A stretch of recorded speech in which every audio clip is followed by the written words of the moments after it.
some respects, it's just as bad now, the authoritarianism that is coming, Gerald. I am really, really fearful for the President of the United States of America to suggest, as he did on Air Force One on Sunday night, that American citizens could be deported, for his press secretary to say, we're looking into a way to see if this is legal. We don't know if it's legal or not.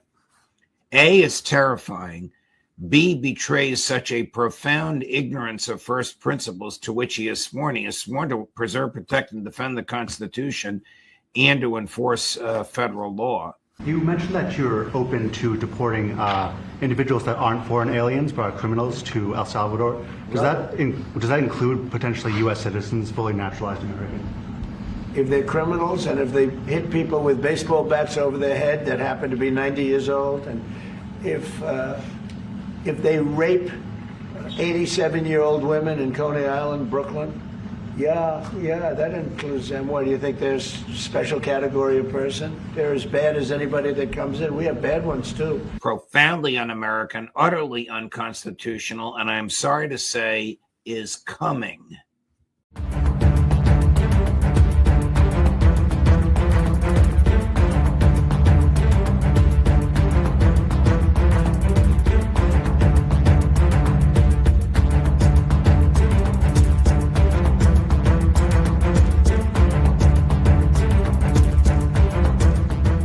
Welcome to the Daily Wrap-Up, a concise show dedicated to bringing you the most relevant, independent news as we see it from the last 24 hours. Monday, April 14th, 2025. Thank you for joining me today. Another somber moment, another chilling moment there from Donald Trump, overlapping that with the clip from Judge Napolitano. That is now the fourth time, as I put in the title today, that they have floated. I mean, it's actually more than four if you really break down the times they've reiterated this point. But there's four very clear times that the United States president has openly advocated for something, regardless of the floated caveat of, well, we'll find out, we'll make sure it's within the law. As Napolitano is telling you, it's terrifying. It's terrifying that it's being floated. But what he's saying is terrifying is the fact that he either doesn't know that that's not within the law or is claiming to try to find a way around it. What's happening here, whether it's Biden or Trump or anybody else, is terrifying. And as he's saying, appears to be coming unless we do something about that. And I just think this is, like I keep saying in this process, this is the most important thing that I think Americans are dealing with right now. Just the idea being floated it's foundational, what we're talking about. Constitutional rights. And what's even more unnerving is how many people who claim to support him are the ones that are mostly speaking about why the Constitution's important and yet seem to be pulling punches where it applies to this topic. The weirdly specific claims he makes about, in at least one case I know for sure, he's referencing something that happened, but it doesn't change and this is the thing we talked about before. In any context, left or right, just government manipulation, they will use the thing that they know most people will be okay with, even though it's against the rules, against the law, unconstitutional, sort of like free speech. No one's really going to want to jump up and defend a Nazi speaking about terrible things, despite the fact that that is still protected within your free speech rights, inherent God-given rights, which, yes, do apply to even illegal immigrants. As we've roundly shown on this show, many Supreme Court rulings, as Judge Napolitano will tell you, as Justice Scalia will tell you, and you still have to argue with people online about this because they're uninformed or dishonest. This is legitimately being put forward, and it is terrifying, and it continues to be floated. And the idea that they can just throw out raping grandmothers as they go, oh, well, we'll ignore it for this case, or that you don't know any better, is the alarming part. Regardless of the severity of the crime, as I'll point out later, of course you still have constitutional rights, and yes, even green card, yes, even visa holders, yes, even illegal immigrants, repeating it over and over and over, because this is a very important moment in this country.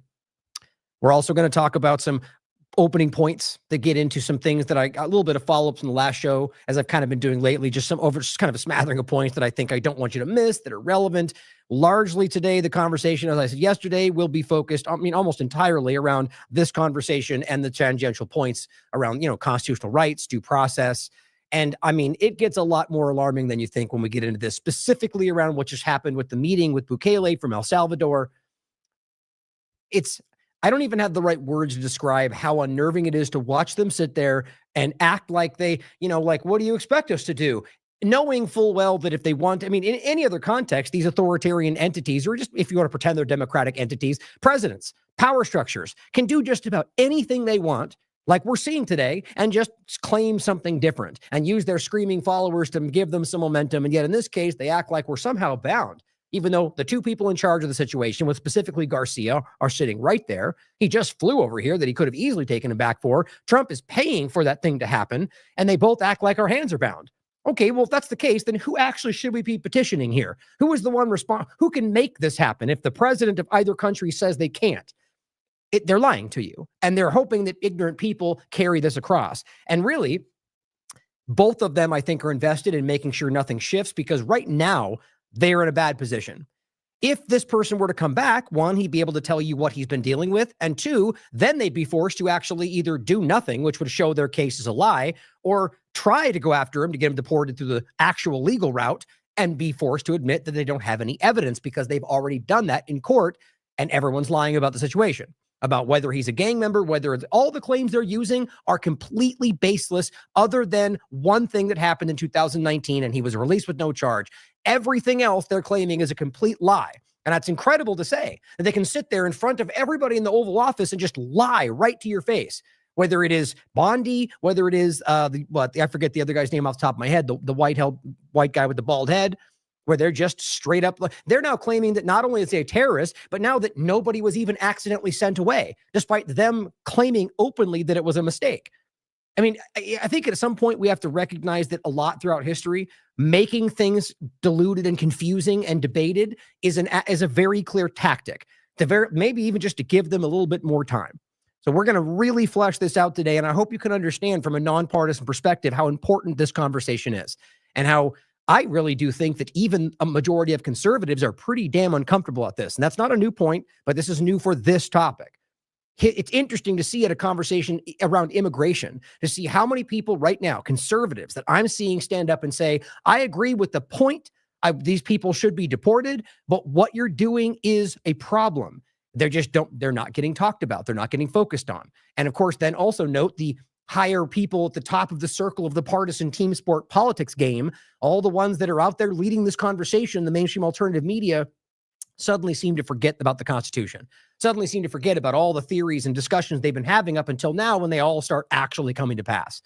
So let's make sure, or let's get started rather with the point I want to make sure you saw, that I'm really proud to see this happening, in fact, because I've been speaking about, specifically Odyssey and BitChute as platforms out there that care by their actions about your constitutional rights. In many cases, especially from BitChute side, to the detriment of their financial reality, to the platform itself, in order to try to build something that is in what I would, or at the very least, is in line with what my principles are, which basically are, not censoring people in the context of platforms anyway, of, allowing free speech, ideological freedom, the things we all pretend, rather that they pretend this country is about, or the other platforms, literally platforms that are actively censoring, acting like they're an absolute free speech platform. So I want to start with this tweet that was shared by the CEO of BitChute.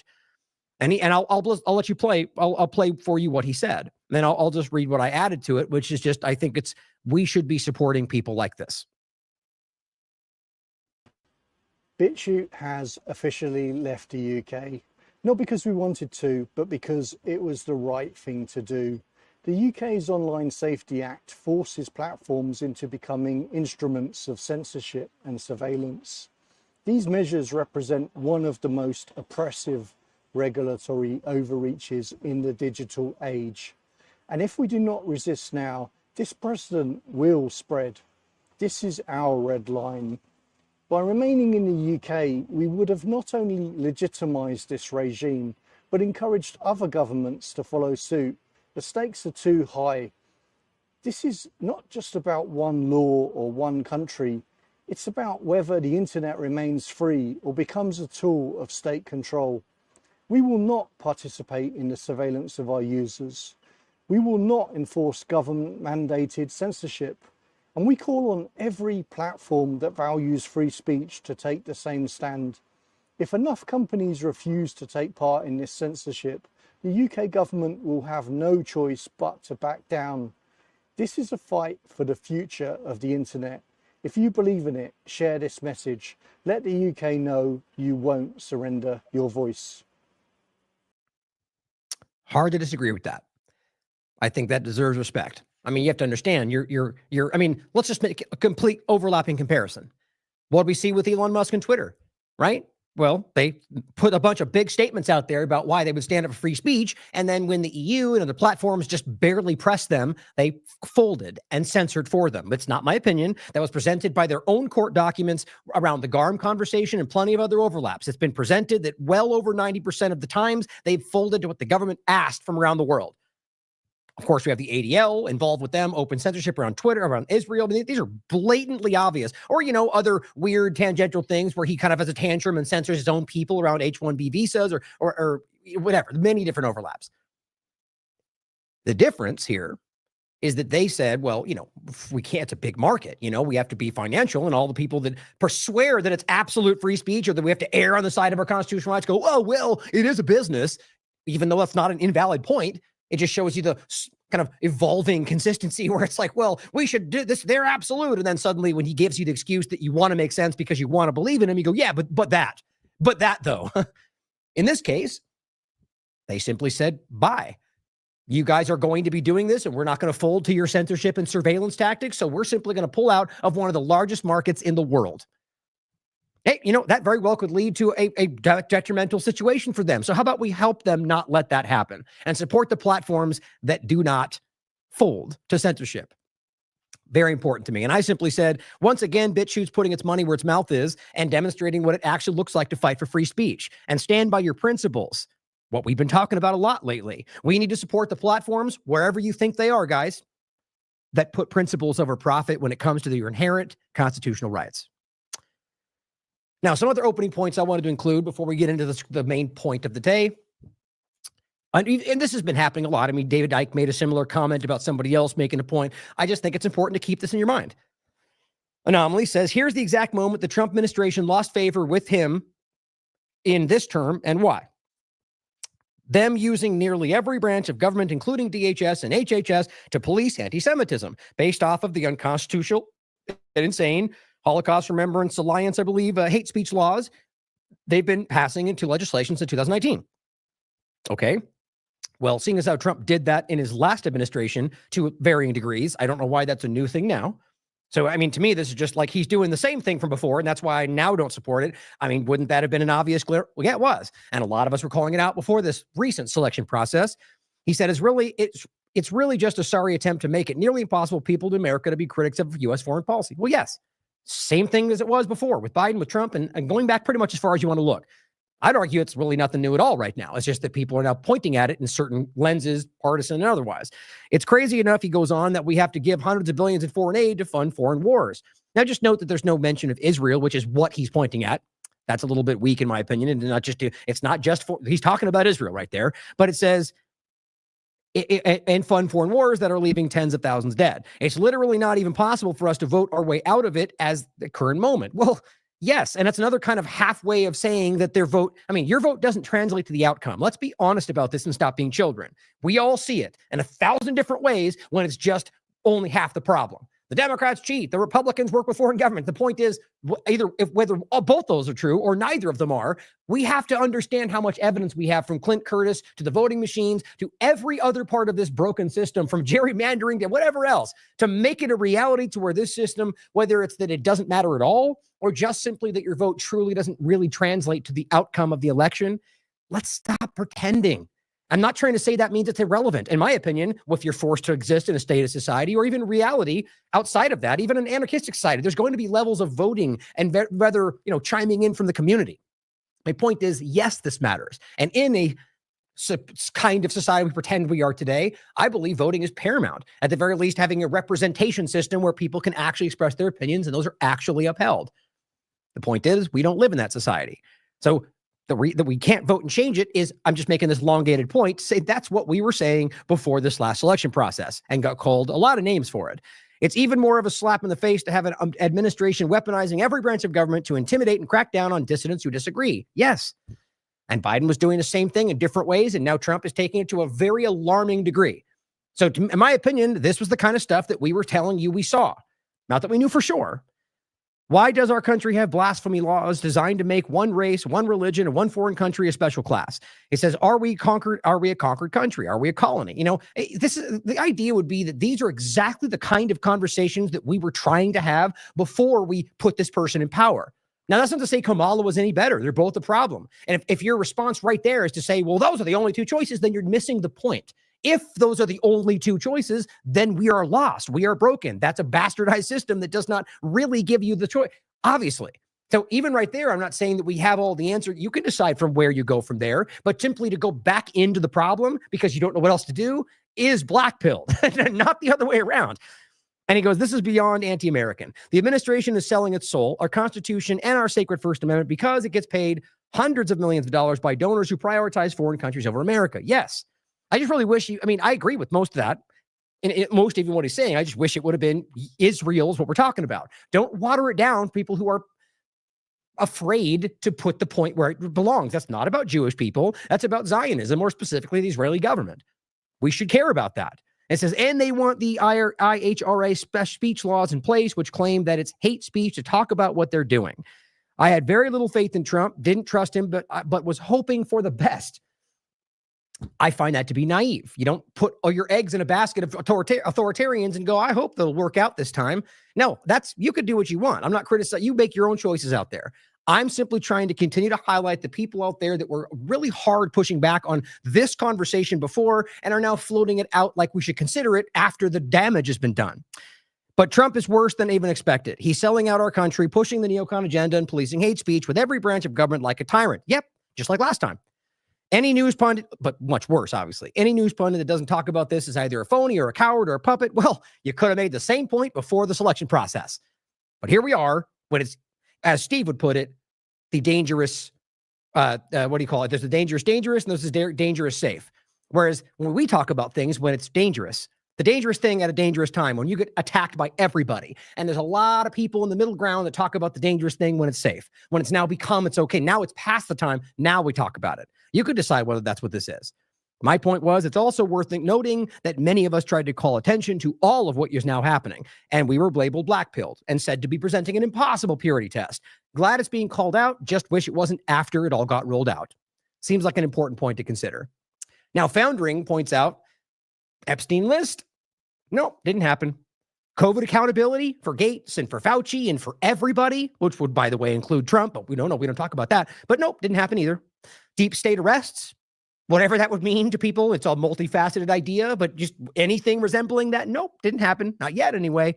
Mass deportations, weirdly enough, not even that's happened. They're deporting people. It depends on your definition of mass. The point is, what they argued was like millions of people and representing the bulk of illegal aliens. Now, we've seen hundreds, most of which I can prove, or I shouldn't say most of which, none of them have ever been charged with a crime. They haven't been presented evidence for any of them. So the reality is we don't actually know, despite how much they may look one way or the other. And I believe there probably are some in there, but we don't know because none of it's been proven. So for all we know, there's already Americans over there and we don't know. I don't think that, but my point is, unless it is proven, that's why due process exists. We don't know. So all we've gotten is a bunch of unnamed, undefined things. And then we've proven within that, at least my personal experience, 10 or more that are not criminals, no criminal record here legally, and have been sent over there because of speech, because of ideas. And they have now admitted that, despite still lying in the Oval Office or in front of the press when pushed, despite their court documents saying otherwise. These are very dishonest people, and that's just our government, left and right. But what about the mass deportations of all the other people? Well, we've gotten a very specific and selective focus on Israeli attacks, or rather specifically people that call out their ongoing genocide.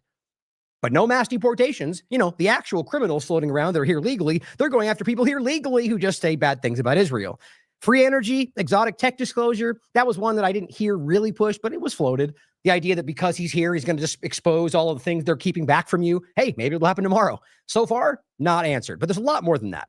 But we sure as hell have gotten real ID pushed. We sure as hell got anti-Semitism laws. We sure as hell have gotten trillion-dollar Pentagon budgets. We've sure as hell have gotten funding and causing more. Well, the point is to say that funding the genocide and causing more to continue. A primary Massey, make Israel great again.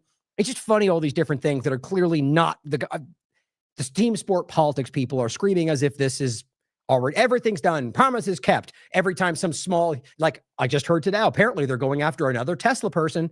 He did bad things to Teslas, and now he's getting 40 years, apparently, which that seems ridiculous. Even the worst example we see of arson and vandalism, I argued, 20 years seems like an appropriate one based off the system the way it is. Not that I think that makes sense, but I shouldn't even say it like that. The reality of the current, penal code, I guess, says that those things combined can equal 20 years. So that is the status quo. But now making it 40 now seems ridiculous. Nonetheless, the point is that they're going after another person.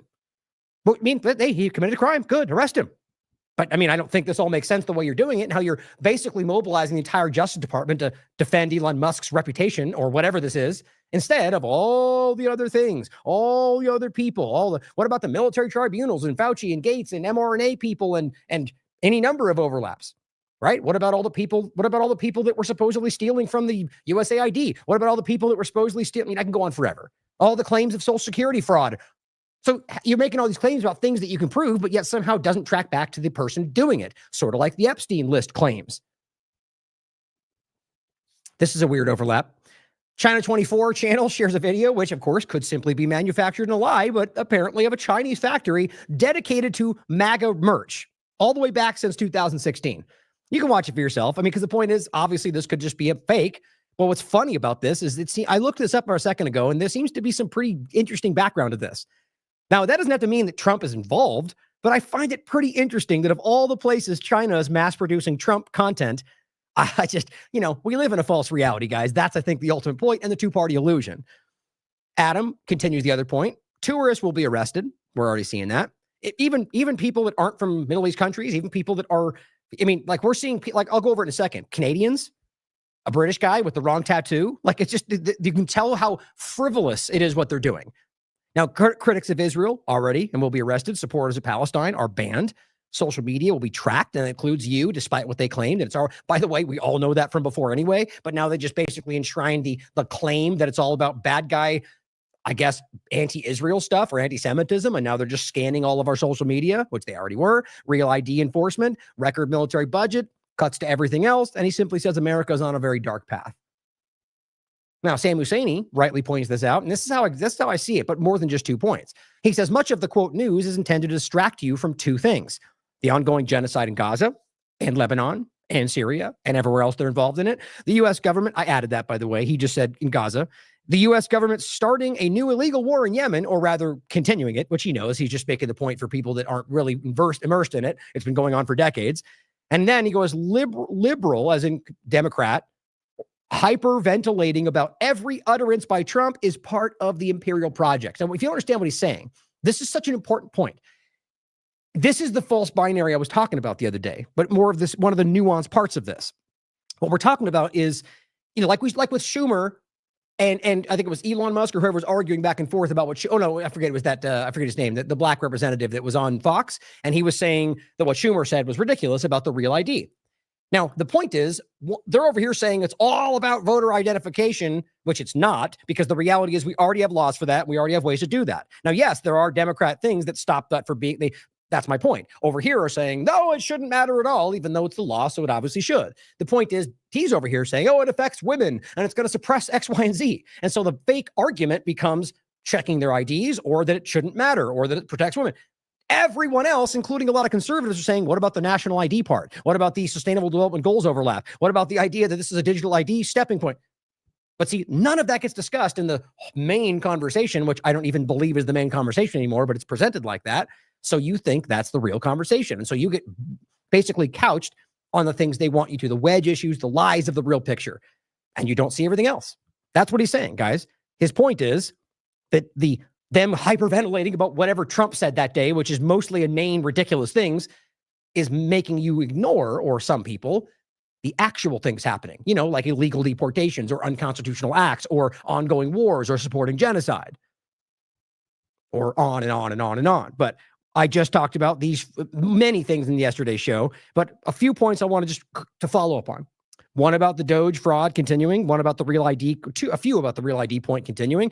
An interesting point about BlackRock, the Truth 3 Media shared, just because don't forget, the point is how interesting it is that BlackRock can basically be invested with their consortium in buying these main two ports on either side of the Panama Canal and involved with the general transaction of the U.S. government being involved of the entire place, or just basically controlling U.S. Treasury. It's important, but none of that matters when Trump's in power. But BlackRock's the evil villain whenever a Democrat's involved, right? But and then Trump's Ecuador election meddling, which I really recommend you look into that. One small point to add to that, but guys, it's really crazy to see how blatant this is, to see how obvious it is that the basically Trump administration is rationalizing blatantly illegal things under the guise of national security all over the world. Oh, just like every other president before him. So it's not new, but it's very clear to see how they're trying to, like, before it was done in a way that wasn't meant to be seen.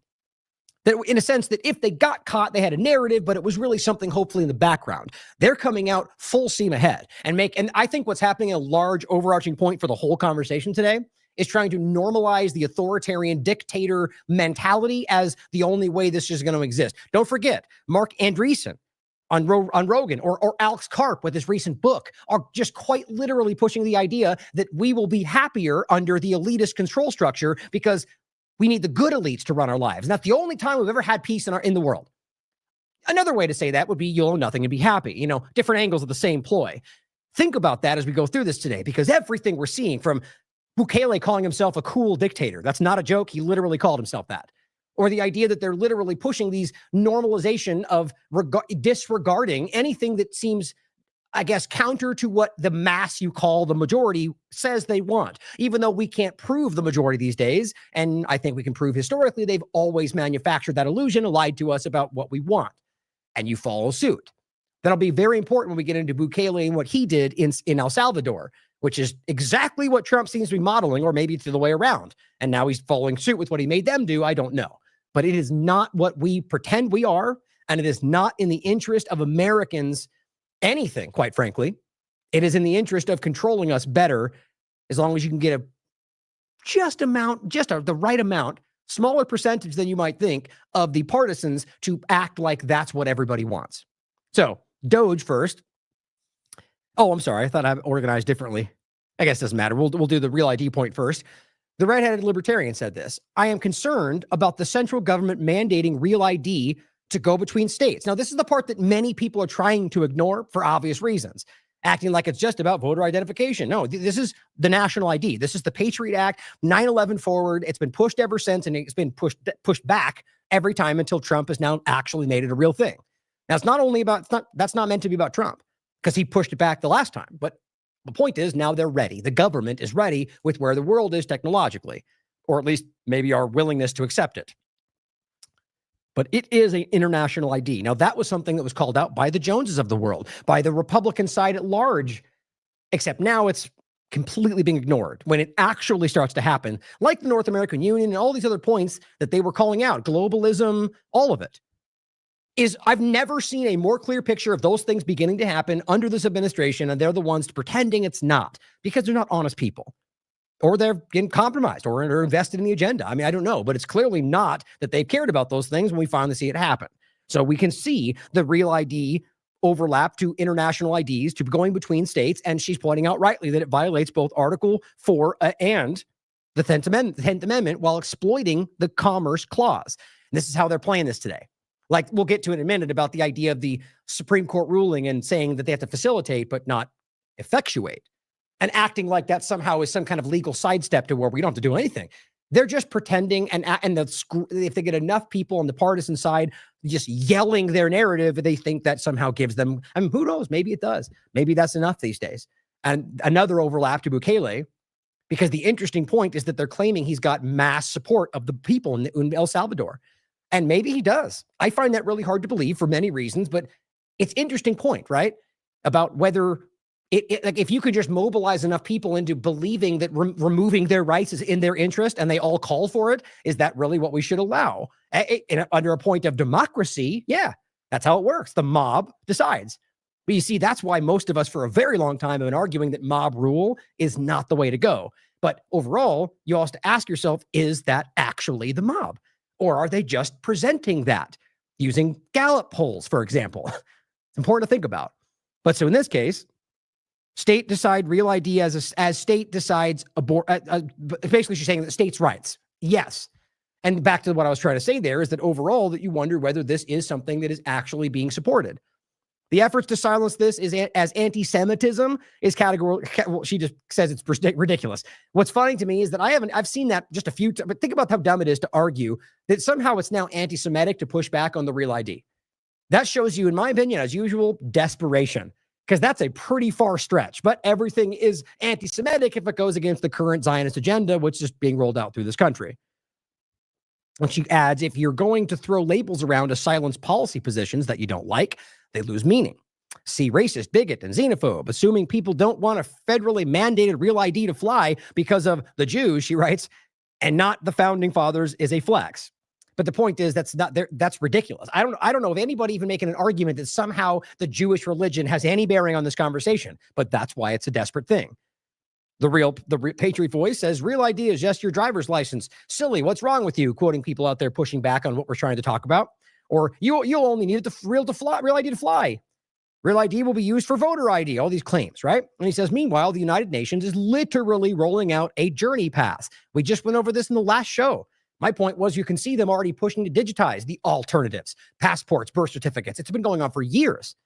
So right behind it, it's already happening. But he's pointing out the world conversation, the UN rolling out what's called the Journey Pass, which will utilize full biometrics, like the border wall Trump wants to build. And so does the Democrats, by the way, by way of scrapping all physical boarding passes. And this will be rolled out in all airports across the world over the next 3 years. And mandatory compliance will be required if you want to fly. And I'm going to guarantee it's more than just flying. My opinion, but I mean, the only way this makes sense is it's not just maybe it starts like that, but as usual, it develops to a point to where you can't exist in the ecosystem if you don't follow suit.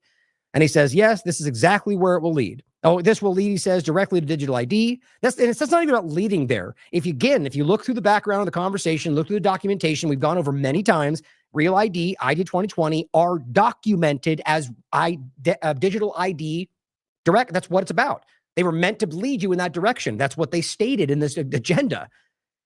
And it goes, and coming social credit system, like the one they utilize in China. Yes, he goes exactly where this leads. A technocratic NWO police state nightmare.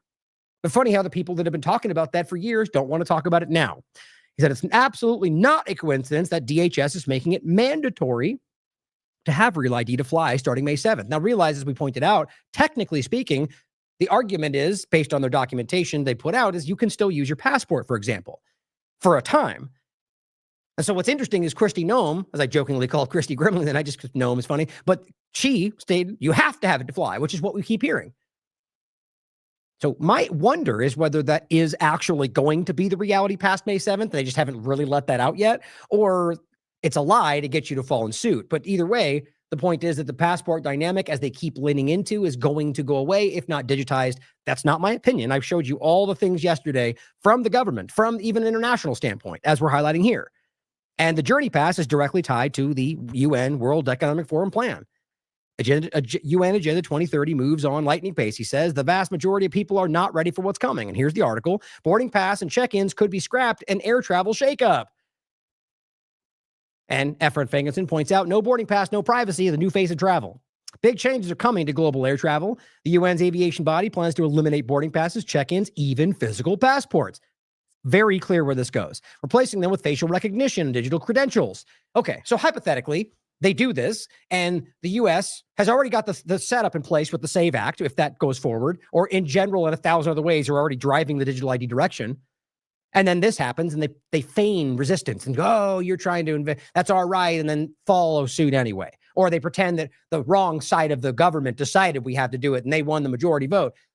Always they get you believing somehow that one part of this is salvageable, when the reality is, if you look at the history of all of their decisions, they all want this. So it's all a game of pretending like they're the ones that are forced into it, like the mobile driver's license SAVE ID overlap in general, or SAVE Act. When they come together is another way that might work. And I argue there's plenty of ways they could make this happen. Very important to understand. But she goes down and gives you a lot more information about how long this has been going and how it's coming next. It's all coming your way. Now, on Doge, I just thought that was interesting. I looked this up on, one quick note actually. I actually am getting mad at myself because I was looking at this today and I'm going, God, I don't like that I'm even in any way more so using Grok or even Brave, and using their AI to ask questions. But I realized I'm not using this as a research tool that I go by, but more so as like a counterbalance, which I'm sure you've seen, where it's like, okay, we've already investigated this yesterday, but let's see what Grok has to say if that may help influence people that somehow think the conservative platform, if that's even what you think it is today, is somehow more on your side, or Grok is going to give you the right answer because Elon made it. So you see what I'm saying? But feel free to push back on me because I don't want to fall into this trap. And I was thinking about that today. I was going, damn it, I don't like that this is slowly becoming something more, folded in, even like that. But how much money has Elon Musk saved the U.S. on Doge so far? So you see my point. It's kind of like interesting to see what they have to say about it. Estimates of saving from Elon Musk's department of the Doge department vary widely, and are heavily debated. However, these numbers face skepticism, which we know. The point I thought was interesting is it says, without transparency, verified data, it's hard to pin down an exact figure. Wait a minute. Didn't they just tell us that they verified it's all transparent and we have no, actually, if you actually barely look past the surface narrative, it's about 40%, or no, excuse me, 60% that's actually on there. The rest is not. So you can't verify, and it might even be the reverse actually, but either way, well, it's about half or about, at least somewhere around that. I think it was either 60 on there and 40's not, or 40's on there, 60's not. I feel like I'm leaning more to the former there, but either way, it was yesterday we talked about it. That means that we don't have the full picture. So we can't verify the full amount. So why do they keep claiming we can? Because they're lying, guys, because they know they can mobilize screaming people online to make it seem like something's happening. This is a different world we're in today. This is where we are screaming into the technocratic control structure in a lot of ways, more than just what we can see.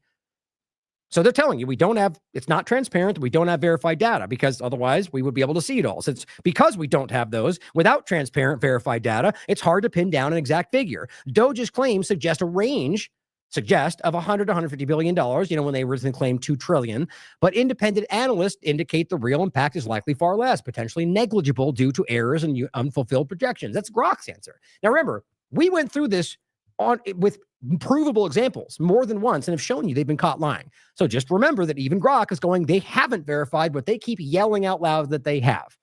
That's wild to me.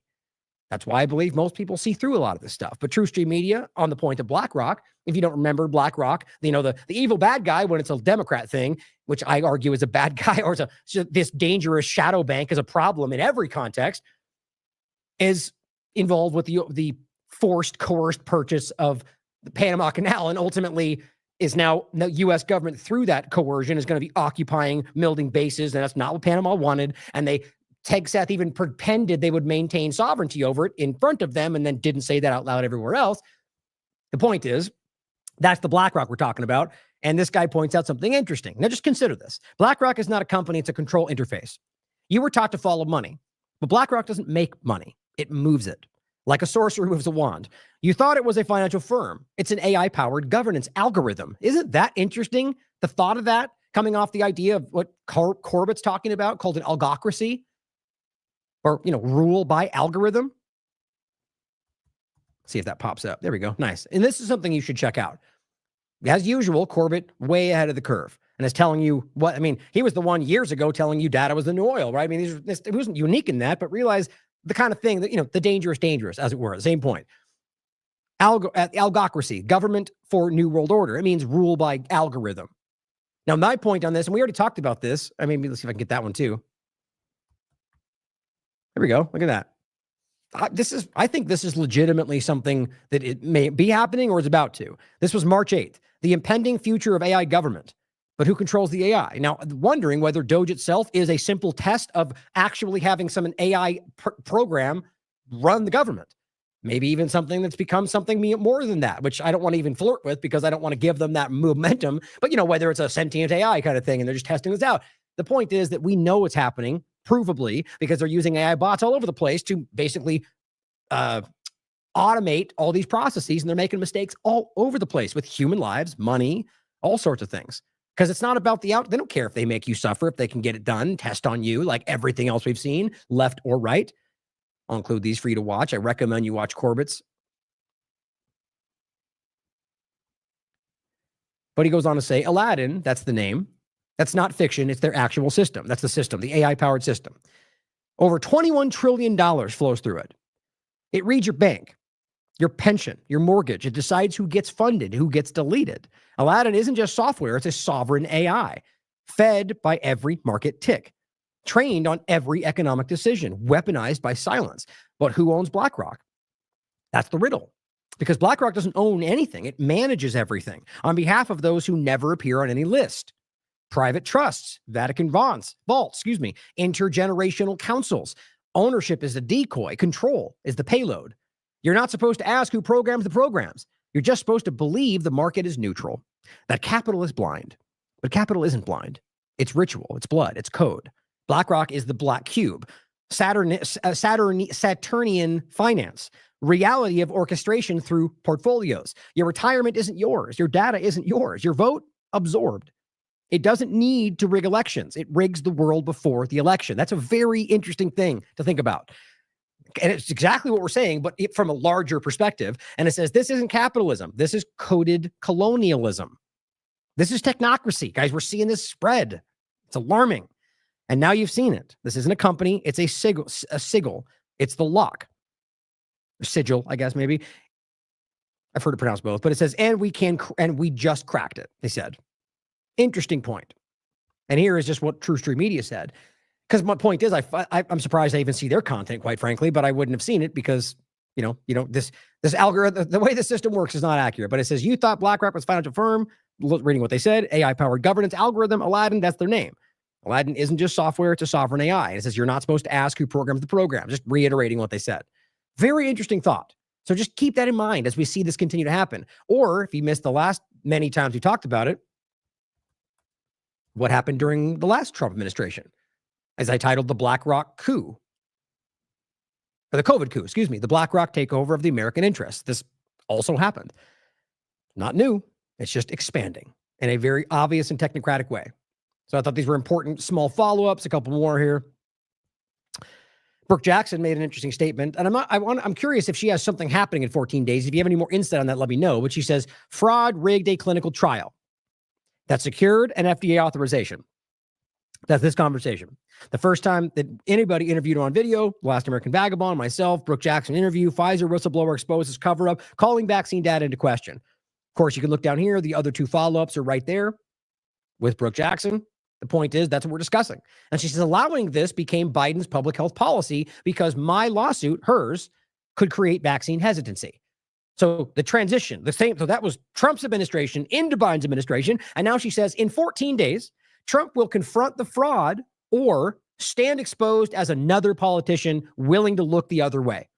You know where I think this is going. He's already proven that to you with his mRNA platform he's building. The point is that I'm imagining that she has reached out to see. She hasn't got back to me yet for something that from her side, from her lawsuit, and the follow up on that. Ultimately, something's about coming to head. So I guess we'll be able to see. And I think we already know is my point that we're going to get to the point about the bird flu shot, guys. That's happening. I think they've already shown you. She's just making a very fine point about what she's proving because her case is outstandingly clear. It was clear the first time we interviewed her. It was even more clear the second time. They got caught and the system absolutely covered it up left and right and the whatever's really controlling everything. Now, I put this show out February 17th. Trump admin reveals new biosecurity and medication plan for bird flu. And what we get? A bunch of pushback. You don't understand. That's fake news. He's trolling you. Whatever the reflexive pushback is to pretend it's not actually happening, even though it really is. And they did do that. And I was ahead of the story because the next few days it came out even more clear. And then it became something that makes sense, even though the very people that said that were the ones telling me I was wrong.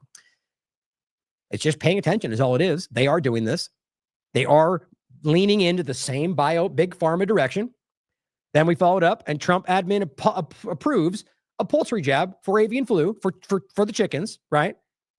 Israel's, the other part was what we already talked about. So not only, and in both those conversations, we also pointed out, if you remember, and that's what overlaps with today, is that January 17th, if I remember correctly on the date, a few days before Trump took over, Biden's administration rolled out a funding plan for an mRNA shot from Moderna, right?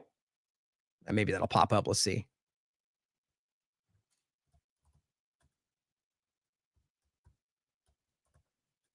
Moderna. I think that's it right there. Let's look. Oh no, that was the one more check. Yeah, I can't. It's not popping up. The point though is that they funded an mRNA shot for you, and that was under Biden's administration. But as I proved already, it continued, and Trump's administration is now funding it. That's the point. And same thing. I was just seeing if it popped up in there. Nope. It's in there, and we've talked about it. It's a public conversation, and you'll see, even if you don't want to believe it now, the point we're getting to will make it even more clear that it is happening. The point is that they have now continued that. So your question is, how does that make sense? Why would RFK Jr. and Trump continue to fund an mRNA bird flu shot if they push back on bird flu, if they push back on mRNA, at least RFK, because they're not being honest about this, or somebody else is driving the bus. Okay, so that's both happened. An mRNA shot for you, a bird flu shot for something that we don't want in animals, as well as mRNA shots for animals. Those are all happening too. Disclosed reports, Trump FDA has granted a fast track designation for a self-amplifying mRNA candidate against bird flu. I mean, how many times is this going to happen until we recognize that we've been played, or at least people have been played who thought this was going to be different? Or are we going to hear more about the whole Democrat holdover, or this happened without their knowledge, or whatever, even though they continue after those claims are made? Here's the actual contract. April 10th, 2025. I think it's Arcturus Therapeutics receives U.S. FDA fast track designation for the STAR mRNA vaccine candidate. STAR being the trademark name, STARR, for bird flu. Arcturus Therapeutics Holdings Incorporated. Now, I haven't done much deep background on them. If you have, I will. You guys let me know what you see. I'm always interested to see who funds these companies and where they're tied to. A commercial messenger RNA, really a mod RNA. Don't forget that. It is not natural mRNA. It is N1-methyl pseudouridine modified RNA, at least in the COVID shots. But that's the point. They need to actually manipulate this, a genetic organism, a genetically modified organism, in order to make sure it actually works the way they need it to, which, by the way, that very action to make sure that it gets where it needs to go is what hurts everybody, at least in part. And I keep pointing that out. I have since the beginning of this, and it seems to just continue because I think we all know that this was either meant to hurt you or that what the point was it didn't matter. But that's the case. It's very easy to prove. There's plenty of peer-reviewed science on it. All the trusted science people are either now hiding from it or have changed their minds. Says, continuing, are focused on development of infectious disease vaccines and opportunities within liver and respiratory rare diseases. Liver being a huge overlap with exactly the COVID-19 shots. Don't forget, it showed that liver and I think was it pancreas were the two focal points of where it collected. And it's just interesting, as always, using their own problems to make more money. Today announced that the US FDA has granted fast track designation. Why would that be the case? For the self-amplifying mRNA shot. Vaccine candidate ARCT-2304, designed for active immunization to protect against disease caused by H5N1 subtype. And they say very clearly that that is a significant global health risk, except it's absolutely not.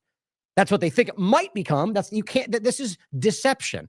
If right now we have yet to, if it's not a real risk, if we're seeing animals and different things, and even then, as we know, PCR false positive, the lies around all of this, how can you call it a significant global health risk? They say that about anything they're talking about. That's all the hypothetical possibilities, which is exactly what even the WHO people have called out in the past, and they've got kicked out of the system. This is not what they promised. And let's not forget, now here's an important thing to consider. This is self-amplifying, which, by the way, we've talked about quite a bit. I'll come back to that. Self-amplifying mRNA vaccines, May 2nd, 2021, or self-spreading. Now, I'm going to play this from the self-spreading perspective, but realize that there is an overlap to this, especially that we already know that the spike protein from the original dynamic was already being shed and spread. That was a verifiable fact that we covered many times on the show, and I'll grab the links for you. But let's play this so you understand where this is really going. Now, to reiterate, this is about the self-spreading overlap, but they're very close in the idea of how this works, especially when we understand how it's already working. My point being, if you have self-amplifying concepts that are continuing to produce the antigen as opposed to the one time they claim, which, by the way, is already what this is. then you have the overlap of that being able to shed, then I think that's where you get the problem. And I think that's what's already happening, if you understand my point. So this is what they already were floating back in 2020. Since the outbreak of COVID-19, the word virus has been dominating media headlines as well as our daily lives. Did you know that one approach that has been proposed to control virally transmitted diseases is by releasing a virally transmitted vaccine? Unlike traditional vaccines, infectious vaccines do not require any individual consent. Infectious solutions are also being developed for food and agriculture and are currently making their way through the regulatory approval process. So look, you can see as this goes, this was a huge, it was in 2020. Euroscience Open Forum. And they were literally floating. We go back to the image right there for the podcast. It just shows a pregnant woman being basically shed on and being what they claim vaccinated without their knowledge, with no informed consent. Like that's somehow a positive thing. This is the direction they've always coveted. They've always wanted. That's not my opinion, guys. You can see it. It's right in front of us. Now here, again, back to the self-amplifying is what they're rolling. I mean, that alone should be enough to be upset with what Trump is not following through with. Also, don't forget that they've declared a bird flu emergency under Biden that very much opened the door to any flu. They included the actual normal flu under this emergency. So now anything, whether bird flu shot or not, then it opens the door to all the same games. The emergency use authorization. We have been played in so many blatant ways, and it's like 9/11 Forward Patriot Act. These things never go back. They continue and consolidate more power, and there'll be another claim for another reason why it becomes even more crazy. It's frustrating and obvious. So I'll include this for you to check out. I recommend this show to understand what this is all about. Now, I want to make one more point that has to do with the Ecuador discussion. And what's interesting is this conversation about the bird flu being declared. We also discussed something interesting. And you see the image right here with Bush shaking the hand of the Ecuadorian leader. What's interesting is we talk about it all the way back then. And what the conversation was about was this. One of the tweets we shared was this from Camilla. The U.S. puppet president, remember, this is back in 2024. We just talked about Noboa yesterday. In Ecuador, has already declared that his country will not recognize the results of the Venezuelan election. So this guy is a player. He is a diehard CIA Mossad invested person. Now remember, that's not my opinion. There's provable evidence reported by everybody that he is.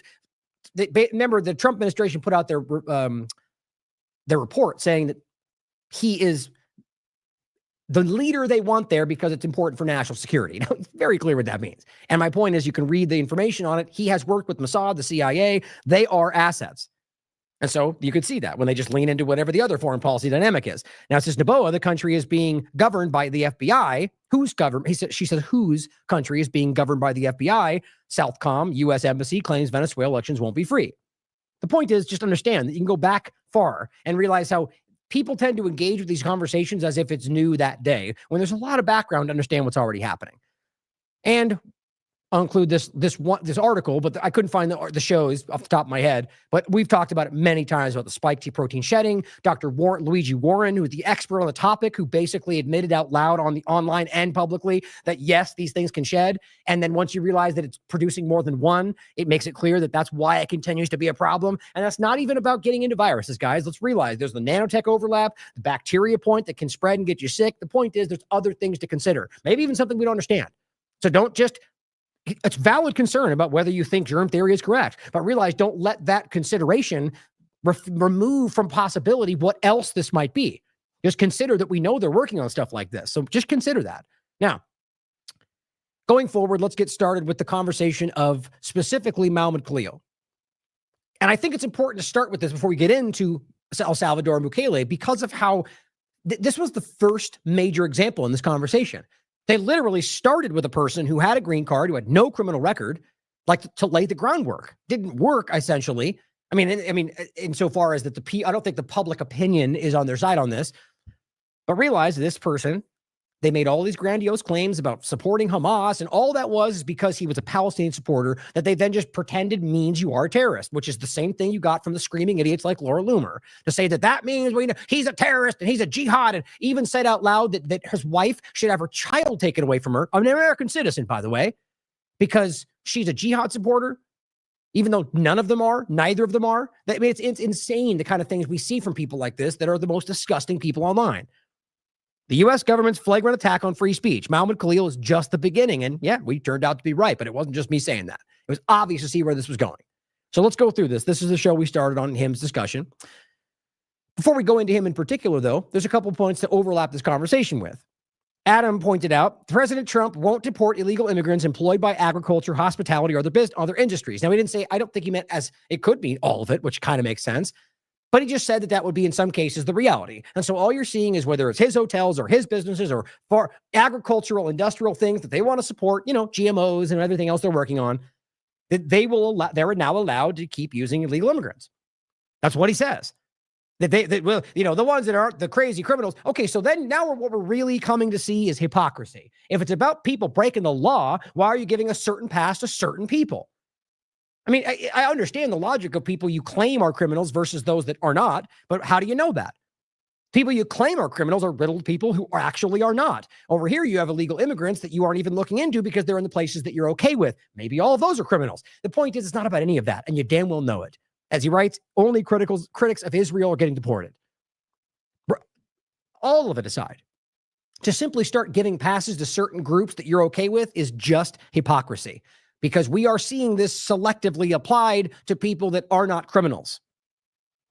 And I said it just gets more clear by the day. This is about one thing and one thing only. And so to build on that point, realizing that it's a kind of a selective process, it's a couple things that I think are important to consider.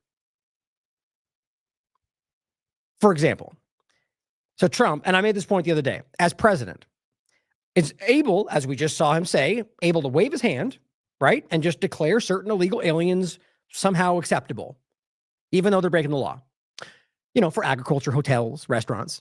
But Biden doing the exact same thing under the context of whatever the narrative was of, saving people from foreign policy disasters or, asylum, the principle's the exact same. Biden can say they now have citizenship and here are social security numbers, even though that conversation is overlap with people who weren't all just randomly given but then they just broad stroke it as usual. That's partisanship. But explain to me the difference. Or how about the Afrikaners, the people that he's telling you come from South Africa? Come on, we'll let you in. Okay, so my point is not good or bad, or I disagree or don't. That's not the point right now. The point is you can tell that we are somehow accepted in some circumstances for the president to say, wave my hand, and now you are allowed here. Okay, so if one is okay, then both are, or neither are. It's just more hypocrisy, because what they're doing is saying, that was Tom Homan who was mumbling through his answer saying, well, Biden broke the law by doing that. Well, that's your opinion. I mean, you could argue that and make a case, though. Present your evidence. Let's talk about it. Nope, that's not how that goes. They just broadly make a claim and then just deport people with no due process. Even if he was illegal in that, they would still have to present evidence. Due process is a fact for everybody. But you see the point? It's insulting that we can't all see this. But another thing to consider, as Asal Rod points out, if a legal permanent resident can be deported without breaking any laws. And let's not forget, both Khalil and Garcia, the ones that are kind of the central topic points, both have been admitted in court by Rubio and the Trump administration to not have committed any crimes. Nothing. They haven't presented a shred of evidence in either case in any way to show that they're criminals. And they've even made a point to say we don't need to because we can deport people because of what their ideas are. And that's what they're actually arguing. It's come out everywhere. Except the conversation on the Twitterverse seems to be this clouded, lost conversation about things that aren't even really part of the conversation. That's the two-party paradigm, like personified, or I guess, by a platform. But it says, because the government doesn't like his policy opinions. It's not free. It's not a free country. It's that simple, at least for some people. And we already know, as we're going to get to, that he's floating for Americans too. Khalil isn't accused of breaking any laws during the protests at Columbia. No, he's not. You can prove this 100 ways over. They're saying that out loud, but when it comes to the actual legal accusations in court documents, nothing. They're not even trying to suggest those things are the case because they can't prove them because they're not real. Every shred of any evidence we have from every angle of this, other than government narrative claims, shows you that he is not what they claim. Everything. Now, the problem is an immigration judge rules that Columbia University activist Mohammed Khalil can be deported. But let's realize all of these points aren't suddenly removing from that reality the constitutional, undeniable, the inherent right to due process for, in particular, people with Anybody in this country is the point. He's a green card holder, so if you're going to pretend it's somehow different to illegal aliens, which is not, he does have legal citizenship, or rather specifically green card. He's legally here. So when they say that, the point is, okay, then if you're going to deport him, you're allowed to, but you have to still, just like the Supreme Court already ruled, you have to present your evidence, you have to prove your claims for everybody all the time. The fact that we even push back, anybody in this country right now pushes back on that, is insane to me. Because the next point we're going to make, obviously, is that if that's the case, then they can do this to anybody. I mean, think about this, guys. The point is that right now, what they're saying is Donald Trump can just say, or anybody, Biden, Trump, the U.S. government, can say that person's an illegal alien. Get him out of here. Okay, they rush him to El Salvador. How do we know that? I'm not disputing that they exist. The point is, how do we know that? At what point did we suddenly just start taking the government's narratives at face value? Both partisan sides do it when it suits their interests. The point is that there could be an American for all we know. He could not be an illegal alien. He could, as we pointed out, in any case, he or she would still have due process rights. So either way, if you allow the circumstance for them to just say, we can kick somebody out of the country with no process, that means they can abuse that. They can get rid of anyone they want. And at some point, it will cross over to people that you might not expect because you've given them unilateral power with no checks and balance, with no legal guardrails. They're abusing it now. Who knows what's going to happen tomorrow? So think about that. It means the government can accuse literally anybody of being an illegal and deport them with zero due process, even after they've already admitted to many mistakes they've made. I mean, think about how chilling that is. Now, on those points, the idea that we can arbitrarily change it and they're not, or the idea that we can prove that they're creating a circumstance where they can just kick anybody out of the country. And the people who defend the Constitution more than anybody are the ones right now that seem to be ignoring that very disconcerting overlap. Let's talk about what he said in court. Now, we already showed you this.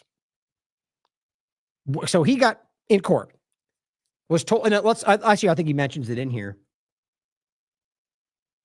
Yeah, okay, he mentions it. I'll just read his statement about where he was moved to for this reason. So on the 11th, Ryan Grimm cites what Malman Khalil said in court.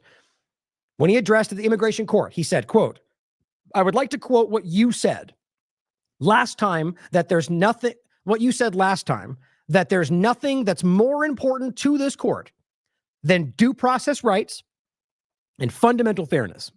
Clearly, what we witnessed today, neither of these principles were present today or in this whole process. This is exactly why the Trump administration has sent me to this court, 1,000 miles away from my family. I just hope that the urgency that you deemed fit for me are afforded to the hundreds of others who have been here without hearing for months. So the idea is that simply these people are pretending, like, you understand what they're ruling on right now is not the validity of the claims against Khalil. They're ruling on whether he can continue to be deported without due process. And yet somehow mental gymnastics trying to make the argument that somehow that doesn't apply, even though, as we understand, and if anybody in this conversation understands this, it's the people in those robes. The only job of a judge is to uphold the Constitution. So if we want to look at an example like we see all the time on the left of a politically activist judge, it's right there. Somebody who's going to argue that due process doesn't apply where it very clearly does beyond question. It's obvious. And that's why he made that point and why they moved him 1,000 miles away to a court that would be more amenable, a place that ultimately rules in the favor of immigration cases like this over 90%. Feels very Israeli if you understand how those court systems work. That's important to understand. Now, on top of that, here's something else he said. Malman Khalil's statement from detention that was just published. This is back in the March 18th, but I want you to hear what he had to say. He said, my name is Malman Khalil, and I'm a political prisoner. I'm writing to you from a detention facility in Louisiana where I wake to cold mornings and spend long days bearing witness to the quiet injustices underway against a great many of people precluded from the protections of the law. Who has the right to have rights? It is certainly not the humans crowded into the cells here. It isn't the Senegalese man I met who has been deprived of his liberty for a year. His legal situation in limbo and his family an ocean away. It isn't the 21-year-old detainee I met who stepped foot into the country at age 9 only to be deported without so much as a hearing. Justice escapes the contours of this nation's immigration facilities. On March 8th, I was taken by DHS agents who refused to provide a warrant. In and of itself, that should anger you as an American. Whether or not it's an alien, an illegal alien, a green card holder, it's in principle the same point if you actually understand the Constitution. And he says and they accosted his wife. And they were returned from dinner. By now, the footage of that night has been made public. Before, I knew what was happening. Agents handcuffed and forced me into an unmarked car. At that moment, my only concern was for his wife's safety. I had no idea if she was being taken too, since the agents had threatened to arrest her for not leaving his side. DHS would not tell me anything for hours. I did not know the cause of my arrest or if I was facing immediate deportation. At 26 Federal Plaza, I slept on the cold floor. In the early morning hours, agents transported me to another facility in Elizabeth, New Jersey. There I slept on the ground and was refused a blanket despite my request. I mean, why would that make sense to anybody? This vilification of people who aren't even here legally because you pretend they're illegal aliens who are draining the system while Trump and in any other context, people are allowing that in where it suits their interests. It's just insulting. It's embarrassing for this country because people view this because the only thing a lot of people outside this country see is the mainstream presentation that makes the majority of us that see this as a problem look like morons. That's probably by design. The sad reality, guys, is this is not okay in any context, whether or not they're an illegal alien. That's the whole thing that this whole back and forth was about way before this. These are human beings. Yes, and there's plenty of overlapping reasons why people might end up here, and some cases might sneak in the country, which I still think is a crime, and that should be discussed, and they should be charged with a crime. But the point is, there's a whole part of that conversation of people who simply come to the border, present themselves, and end up in this limbo state where they get deemed illegal immigrants by the screaming partisan conversation. People who are in the process of seeking asylum the proper way who are currently in El Salvador. That should anger you to understand that people who you were told are bad were the ones trying to do the right thing while they ignore people who are actually bad in this country all over the place, including themselves, by the way. You know, I believe truly that there's more honest people than not. I believe truly that people out there who maybe get lucky enough to see this link because it's shared with somebody else, not because you can look on the platforms and see it because we're suppressed, but that if they do, they would go, yes, obviously, because I care, because I believe that's most people. But that is being overshadowed by the worst of us today. Craig Mokiber points out, I am still hopeful that Mahmoud Khalil, that's on the 12th, will prevail on appeal because they are appealing the ruling. But the ruling by immigration judge Jamie Comins, that's the one who ruled that she, quote, has no authority, here's the actual claim, to question Marco Rubio's false allegations is a shocking breach of her duties.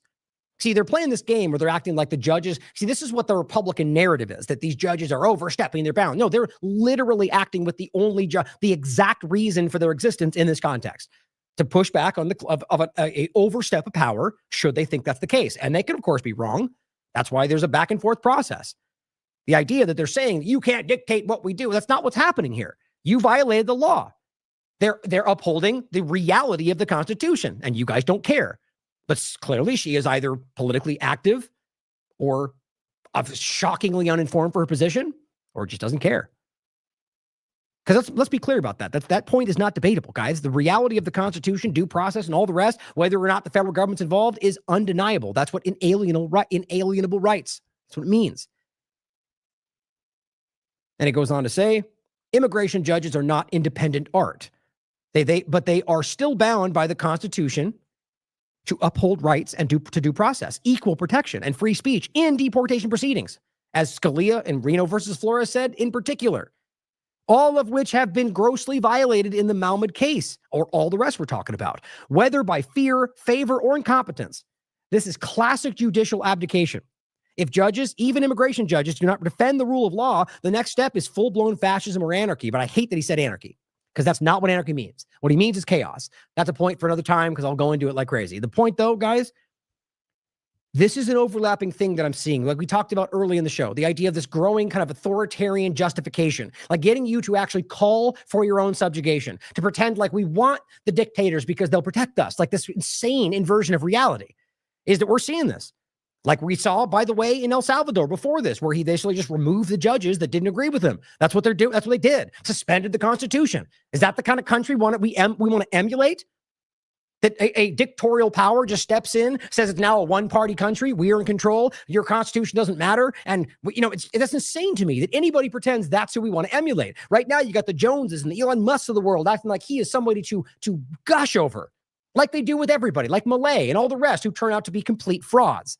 You have to, how do we not continue to see these people grifting every day, using the same lies over and over? Maybe they do. And then in that case, I'm falling for the illusion that's on Twitter. Glenn Greenwald says, and this is in regard to this Zionist manipulator, saying Chad Felix Green, saying in regard to Glenn saying Mohammed Khalil has never expressed hatred towards the United States, because he hasn't. To the contrary, he came to the United States, is married to an American with an American baby on the way on a path to citizenship. He criticized Israel. This person says he trapped people in a building and prevented Jews from accessing campus, Glenn. No, he didn't. And in fact, even the people you're pretending did that didn't do that. And this is how insane this is. I went over this every time. The case was, even the police, just to make it clear, because I can go into this stuff like crazy, because we've talked about it so many times. Even the police said that wasn't the reality. This is the same thing where you see them march in the middle of people and act like I'm being threatened as you push your way into their crowd. Or in this case, had people that were in this building and all they had were people that were outside protesting, and they had the video of them inside and you could hear the protest. But the reality is, as they proved from the outside, is there was nothing going on. That was a manufactured outrage moment for them to pretend like Jews were being hunted down. And every single time, whether Stefanik, with their shaking hands, screaming anti-Semitism, gets proven to be a liar, it just continues anyway. As Glenn says, why is it that Israel loyalists like Chad Felix Green have to constantly lie in order to justify the punishment and or deportation of anyone in the United States who criticizes Israel? Mohammed Khalil, quote, trap people in a building? He says, okay, I'll give $10,000 to anyone who has video or other proof of this. You won't find it. You know, how you just acknowledge those, for those of you who watch this show regularly, maybe the ones that are new, you will never, it's very rare for me to say this with the 100%, right? That this, right now, that I'm going to tell you right now, you will not find that. It doesn't exist. So my point is, you rarely get that from me, because even then you go, well, maybe I missed something. It's not there.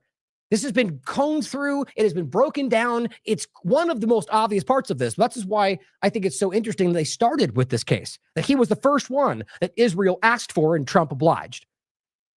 That's what happened. Now he goes, same offer for anyone with video of Khalil speaking on anything he wrote where he, quote, literally called for the elimination of Western civilization, which is the claim they keep screaming because Rubio and Trump and all the rest just kept saying that. As alleged by his neocon Nepo baby, whoever, I don't know what that means, not a statement by some coalition of 120 groups by himself. Right. So the point is that there's ultimately people that have screamed things like that they claim he's connected to, which we've now proven he's not. He just simply had overlap with him in regard to being the spokesman for everybody that was in that conversation, which, by the way, meant the colleges and the people and the Zionists. Like, he was in the middle of this being the spokesman for this ongoing debate. That's somebody going, he literally called for, and these are people with, 137,000 followers. Is he just that stupid, that uninformed, or that dishonest? You tell me. Now he goes on to say, if you find yourself lying about someone and fabricating what they did to justify politicians' actions, maybe that should cause you to rethink whether the acts are justified. Rubio admits, as we already talked about, that he did nothing illegal and is being punished for his views. This is easy to, and we will get to it yet again. Here's the actual document. See, that's how we roll on this show. We have the information. We don't just scream narratives. Guys, you can look it up for yourself, as we already went through more than once. The main thing that stands out is, I hope you'll read it again for the third time for yourself, is that they made a point to say that his actions were otherwise lawful outside of the claims that he was supporting the anti-Israel claim. That's what it says. That they didn't break the law, that he had ideas that are national security threats, that it says they comprise a compelling foreign policy interest threat. It's right there to read it yet again. And yet we are being lied to by people that either don't know or are manipulating you. He goes on to say, and there's the case of the Tufts PhD student. There's an update to that, by the way. We'll get to that after the next couple parts.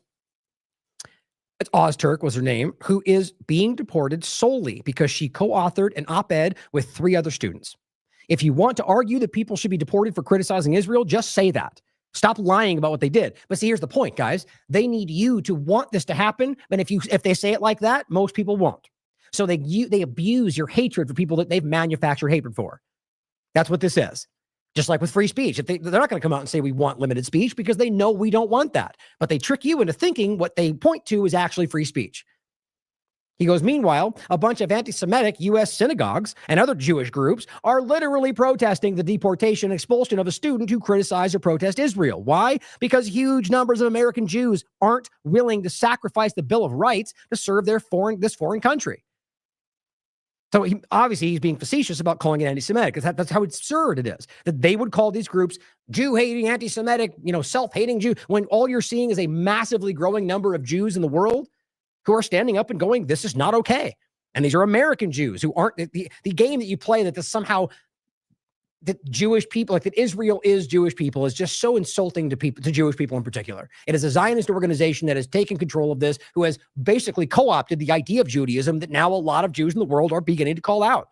It's very clear. If you want to contort that into somehow hating Jewish people, you're not paying attention, as we're literally standing alongside Jewish groups and going, that genocide is bad. Or Holocaust survivors, for example. Just understand that they have people that are standing up and protesting this. You're being lied to about how you basically have neocons and other left and right manipulators, extremists in this country from the government that are actively pointing to them and saying they're being threatened, and you have a lot of them that are saying that's not true. Always a game. Now, John Kennedy, of course, one of the many people who are just screaming the lies, literally said on the 11th, if you're not an American citizen and you support Hamas or any other terrorist organization, you can be deported, period. Well, let's be clear. Even an illegal alien, the government is absolutely by law, constitutional law and otherwise, required to prove that. Obviously. Otherwise, they could just go, you're a terrorist, and put you in prison forever, no matter where you're from. That can't be okay, guys. And realize it's not. We can prove it. But the idea is that even if that was the case, they're required to present the evidence and go to a judge and present. He's got the legal right to see his accuser. But here's the point. That's not even true. I said not even the U.S. government lawyers, as even Glenn is pointing out, are not claiming that he supports Hamas. You clown. You're either that ignorant or that dishonest. And again, you can look to the document I just shared or the articles written about this, because it's directly taken from what Rubio has presented, which is only that he has ideas they don't like. It is the reality. Pressed for evidence against Mohammed Khalil, government cites its power to deport people for beliefs. That's the reality. And then Kennedy comes out and screams the lie because they're invested in the agenda. Or he doesn't know any better, which is alarming. But of course, that gets 511,000 views because that's how this works today. And this platform promotes those. Now, again, here's what Kristi Noem said. Mohammed Khalil hates the United States, then what we stand for. It's gross, right? These people either don't know, which is disgusting and alarming, or these people know he doesn't believe this and are so willing to throw this person away forever and put him in prison or deport him or whatever else, just because they need to use him to, appease Israel, achieve their goals of censoring you no matter what. She claims a lie. He hates America. What we stand for. So his removal should come as a welcome news. Okay, so first of all, if he hates America, that's a feeling, a thought, an ideology. You can hate anything you want. But even then, wouldn't you have to prove that? How are you going to, you can't just keep making claims without proving things in any context.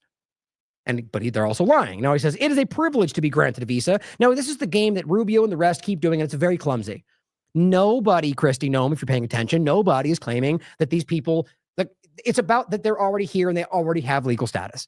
To claim that it's a privilege to be given one, sure, fine. I disagree with the way you're framing that, but either way, it's already happened now. So that you guys keep lazily pointing back to the process and saying, had they said they were terrorists, even though we're proving they're not, that we wouldn't have let him. It's a straw man. It doesn't make any sense because either way, they were already given it, which means they have the legal right to be shown the evidence, to due process. All they're doing is playing on the ignorance of the lowest common denominator, and it's a lot of screaming idiots out there. I don't think it's the majority. This is granted a visa or a green card to live and study in the United States of America. When you advocate for violence, which he's never done, glorify and support terrorists, which he's never done, that relish the killing of Americans, which he's never done, and harass Jews, which he's never done, that privilege should be revoked. And if you're going to make any of those claims, you're required to prove it by law, which they've never done. And you should not be in this country. Good riddance, she says. Gross. As Ryan Grimm says, you are deeply un-American and unpatriotic. You hate what this country stands for and will destroy our set of values to stand up for the right of a foreign country to avoid criticism. I mean, look, you got 11,000 likes compared to her 39. People are seeing this, guys. I mean, look at the below. I mean, that's AIPAC tracker. You would expect them to call her out for her, the AIPAC bribing her, right? But you go down and look. You find conservatives in the conversation who are calling this out. Glenn says Mohammed Khalil never expressed hatred, which I was reading before, toward the U.S. To the contrary, he came to the United States, is married to an American with an American baby on the way, on the path to citizenship. He criticized Israel, But because you're drowning in AIPAC money, you think Israel's part of the United States. Now, look, this is not some fringe anti-Israel hater. This is Glenn Greenwald, guys, a constitutional expert, in my opinion. I think that's what he's proven over the years. Now he says, and this person says, this is also tiresome. We don't want people who hate the West in the West. And who's we? Who are you talking about? All right. So even that point alone, let's just say you don't want people who hate certain things in this country. And by the way, we're not talking about the West. We're talking about Israel. So the fact that they conflate that is embarrassing. But the idea that you could tell you don't want people that have certain ideas in this country, okay, then just admit that you don't believe in the Constitution, which if pushed, they'd all scream the opposite. Either too dumb to know they're wrong or are part of an agenda. He says, if you are a citizen, you can burn a flag, which is true. If we're granting the privilege to be here, you can't. That's also not true. It's a constitutional right. See, it's the same old dumb conversation. Not dumb, but the fact that it's frustrating that to repeat it every 30 seconds because people keep making the false claim.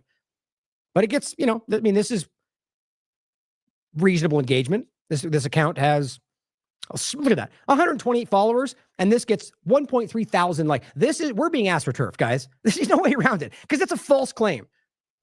The idea is that, as Ron Paul's pointed out to the rest of them, if we're now paying attention and we realize the reality, the provable reality, as I'll reiterate more in a second, that yes, even illegal aliens have constitutional rights, and that we understand that it's been enshrined by the Supreme Court in every other way that you can burn a flag because that's your right, then that would apply to them and anybody else who has rights. Pretty simple. But it goes, it's simple.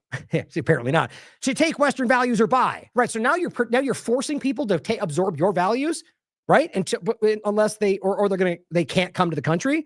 Doesn't that seem like the opposite of what this country represents? By the way, I want to grab something really quickly because it's so perfect. Hopefully it's really quick to grab. I was just talking about this in regard to the two-party illusion stuff yesterday. And I made the point, but you're probably already remembering if you know where I'm going with this. Exactly what he just said is exactly the meme that was just shared, or the cartoon. And I think it's well worth pointing this out because the woke left and the woke right guys are the same damn thing. Okay, check this out. Okay, so it's simple. Take Western values or buy, right? Okay, here is Cat Turd sharing a thing that says, or rather what Clown World said, nope. And it says, you should, and it's just the left. They're framing the left. You should all change your core values and beliefs so I fit in. Okay. So I guess you're both hypocrites, right? I said, there, I fixed it for you and put a MAGA hat on it, which I didn't realize that I actually reversed it in this backward, but either way, same point.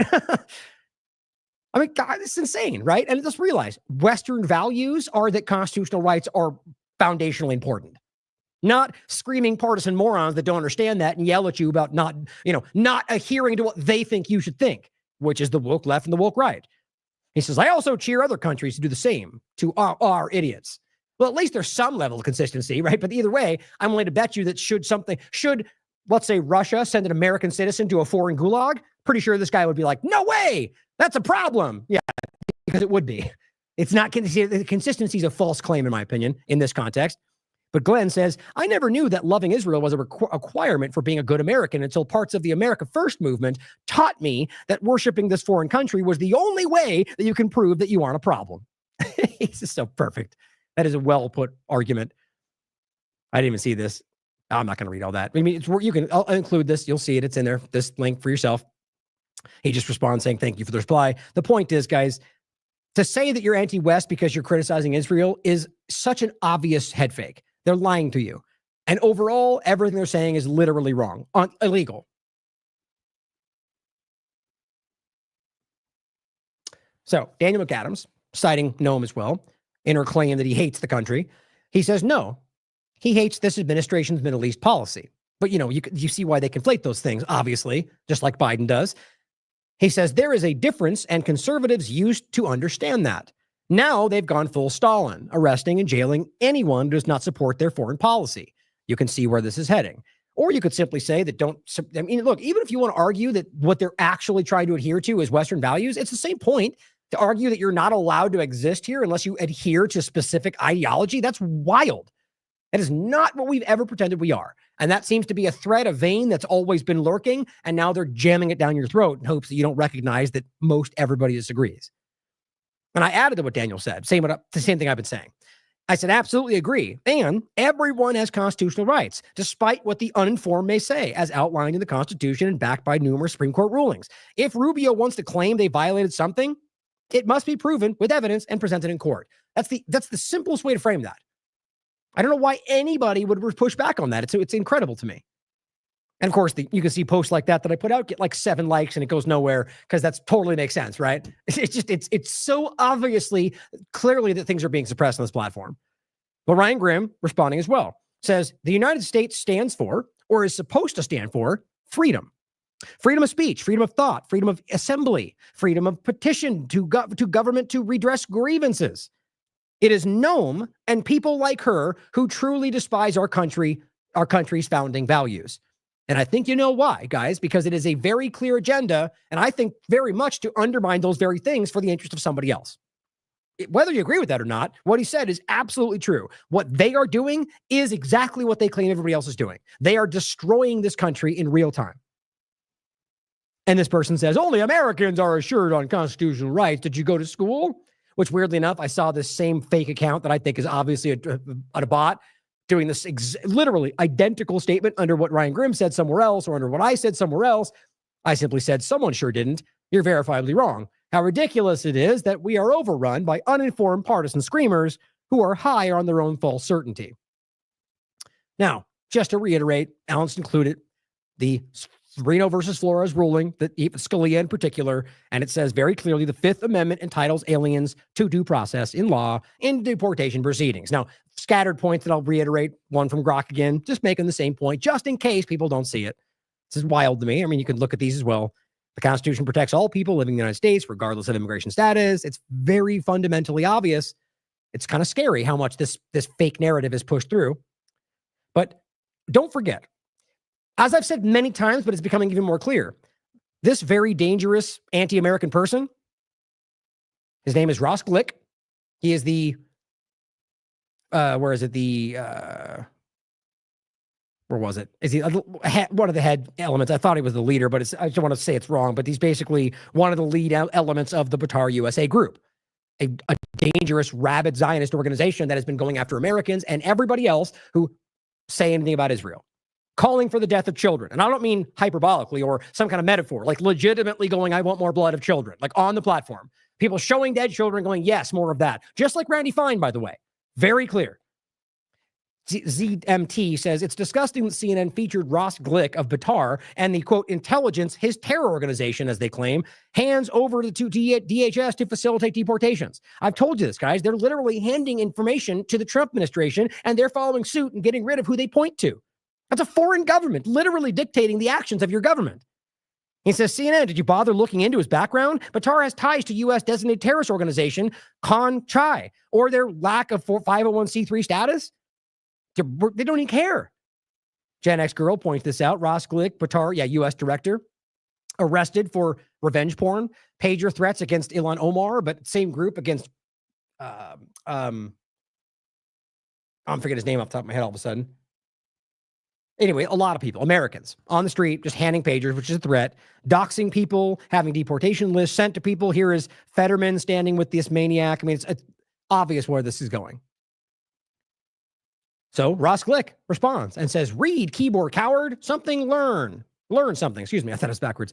Demand the Trump administration enforce the FACE Act. Across the United States, Jewish synagogues have become the front lines of disturbing. Like they're mobilizing a Zionist agenda using the Jewish community when most, I think, Jewish people in this country are pushing back on this. But this sounds like the Gestapo. I can see why you like it. And interestingly enough, he posts, Shalom, Mahmoud. You'll see why that's relevant, which they've already been doing. So here is the House Foreign Affairs Committee majority, the GOP. The chairman, of course, of which is Brian Mast, somebody who's literally in the IDF military, which makes no sense. That's an un-American concept, in my opinion, that you can be in any other foreign military and pretend like you represent this country. And they write, Shalom, Mahmoud. They want you to see this. Explain for me why the U.S. government would say something like that, using an Israeli term to argue to say to a person, by the way, who did not break the law, who is not a criminal, who did have a green card. And you've been screaming things that now everyone has proven you're lying about. And the judge says, yes, you can remove him, but still requires due process, which you still ignore. And you go, bye, but in Israeli, Hebrew. Shalom, Mahmoud. I mean, did it need to be any more clear? They're nodding to the idea that Israel's involved with this. At the very least, it's not disputed that this is about Israel. Your government is acting for Israel's interest. Pam Bondi has done October 7 task forces, anti-Semitism task force in the United States. Why does anything of this make sense to people that stand up for the Constitution anywhere? It's very clear what's happening. And here's Ross Glick from before that saying, Shalom, Mahmoud. Louisiana immigration judge has ruled, that's the other one, has ruled that he can be deported. I'm just really doubling down on the idea. Shalom, Mahmoud, coming from the guys, the group that got him deported. They got what they wanted. And I've already shown you this. They were petitioning Pam Bondi, Marco Rubio, Trump on Twitter every day going, get this guy, get this guy. And then they did it. And they said, thank you. Here's another example going back to March 16th. This is CENTCOM operations against Iran-backed Houthis continue, and really just civilians in Yemen, which is what we can prove. And it says they murder innocent men, women, and children in cold blood and brag about it online. Always the same playbook. Yep, see? Not left or right. It is the government. And here's Ross Glick going, yay, we love killing innocent people. Shalom, Houthis. These are the people who are dictating policy in this country, guys. Voice of Rabbis, a Jewish organization, an Orthodox Jewish organization, right? This clearly, in my opinion, you look at what this guy does. I don't know if whatever, you look at the way they act, the way they respond, the way they treat people with vitriol. That's not what a religious person does, in my opinion, or at least somebody who believes in the ideas that could put forward through pretty much every major religion. And so here is a group of Orthodox Jews who actively speak out against Zionism, the genocide, and argue that what they're doing is a misrepresentation of Judaism. And they say many Jews are not Zionists. Most Zionists are not Jews. I agree with that. That's a provable fact today. That's why I keep pointing out that it's not about only Judaism, but there is an overlap to Jewish supremacy, clearly, as even B'Tselem shows you. Here is what this Zionist pretending to be Jewish says. You know, like, shut the F up with your Hamas propaganda. Shabbat shalom from the Zionists. So yet again, showing you that it's not about Judaism. It's about rabid, extremist Zionism, especially if you're Jewish.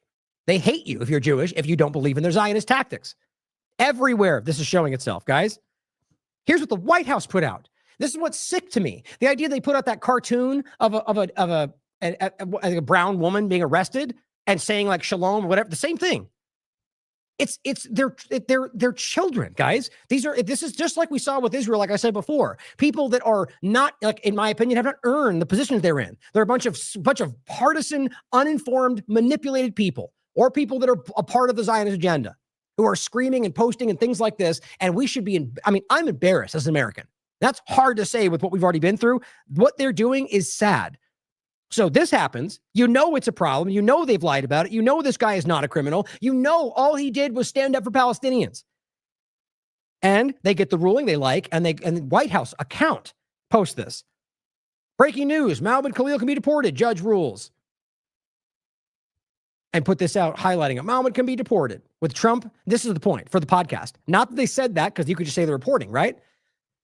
They do it next to a picture of Donald Trump waving outside of the McDonald's. You know, let's continue to forget that that's totally maha, right? Eat all the fast food seed oil stuff. Yay, maha, right? But we'll use it to make you feel good about it, because by immigrant who is legal in the country, seeking citizenship, we didn't commit any crimes, that, you know, it's just gross, guys. That's disgusting. You're a bad person. You're a child. Whoever put that together. This is, even if you agree with it all, can't you show some decorum? These are people's lives.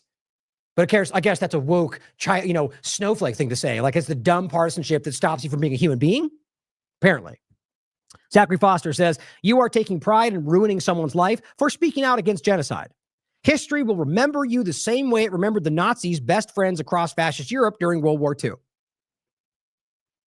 And another response from Torah Jews, another Jewish Orthodox organization that says, don't you think deporting people for no crime other than criticizing the Israeli government will actually increase anti-Semitism? And that's exactly the point, because they want you to think it's Jewish people doing this, so then you argue that that's the problem, and then Zionism can live on for another 1,000 years. That's what they're doing. Please stop conflating Judaism with Zionism, says the Orthodox Jewish organization, but keep telling me that it's only about Jewish people. Yes, it's part of it. But that's the reason that plenty of Jewish organizations are going, that's the problem over there. So it's a part of Jewish groups that are being either manipulated into thinking they're right, or people that are actually just Zionists who are pretending to be that, or an overlap. Just understand that there's a massively growing momentum of people in the world who are Jewish who are not buying it. Now, here's what Marco Rubio said. POTUS's commitment, to the president's commitment to security and the enforcement of our immigration laws is unprecedented and unwavering, but that's not true. Because you clearly just remove those guys can stay. That one's okay. Afrikaners, you come on in. So you can just decide it doesn't. Okay, it's not unwavering and unprecedented. Clearly, you can move it every which way you want, on top of the fact that you can not apply it correctly. It would literally not even apply your immigration law and just go, get out of here with no crime, no judgment, no evidence. So in fact, you're actually ignoring your immigration law. But you see, the point is scream the narrative and just hope everybody follows suit. You have to understand, guys, one we're going to get into in a second, more overlaps a lot of this. As I said at the beginning of this, the Andreessens, the Karps of the world, right, who've written books about this or claimed that you need the elitists to save your lives, that they're priming you for the technocratic rush. That's why we're seeing Bukele call himself a cool dictator. They want you to start thinking that's what you want, that they've tricked you into thinking that you should have rights. Like, it's clear where this is going. For them to come out and say this is they want you to feel that they're doubling down on what's right when what they're doing is continuing to get you to support the opposite. It's basic stuff, it seems, but I don't know why. I mean, I'm hoping that not as many people are falling for this as it seems. Now, going forward, 1 second. Next one, Fox News. Secretary Rubio, why making America safer means revoking visas when threats arise. So again, in case you missed the last part, if they're going to revoke a visa or a green card in any context, they are absolutely required to present the evidence to prove what they're claiming. Even illegal immigrants, by the way, that's the reality. And that's the point. I shouldn't say, by the way, I've said it 50 times. The point is, that is the case. The Supreme Court has already ruled that, including, by the way, the last ruling from 9-0 that were 6 conservative judges. Ask yourself why suddenly they're not screaming about politicized judges right now and not making this case about only the radical judges. Why? Because 6 conservative judges at the Supreme Court just ruled that they had to give them due process. Despite, as we'll get to, them misrepresenting that in an egregious way because they're desperate, as far as I can tell, or at least just think that they can do it and no one's going to challenge them. Here's what it says. U.S. law lays out clear rules about who can and cannot come to the United States.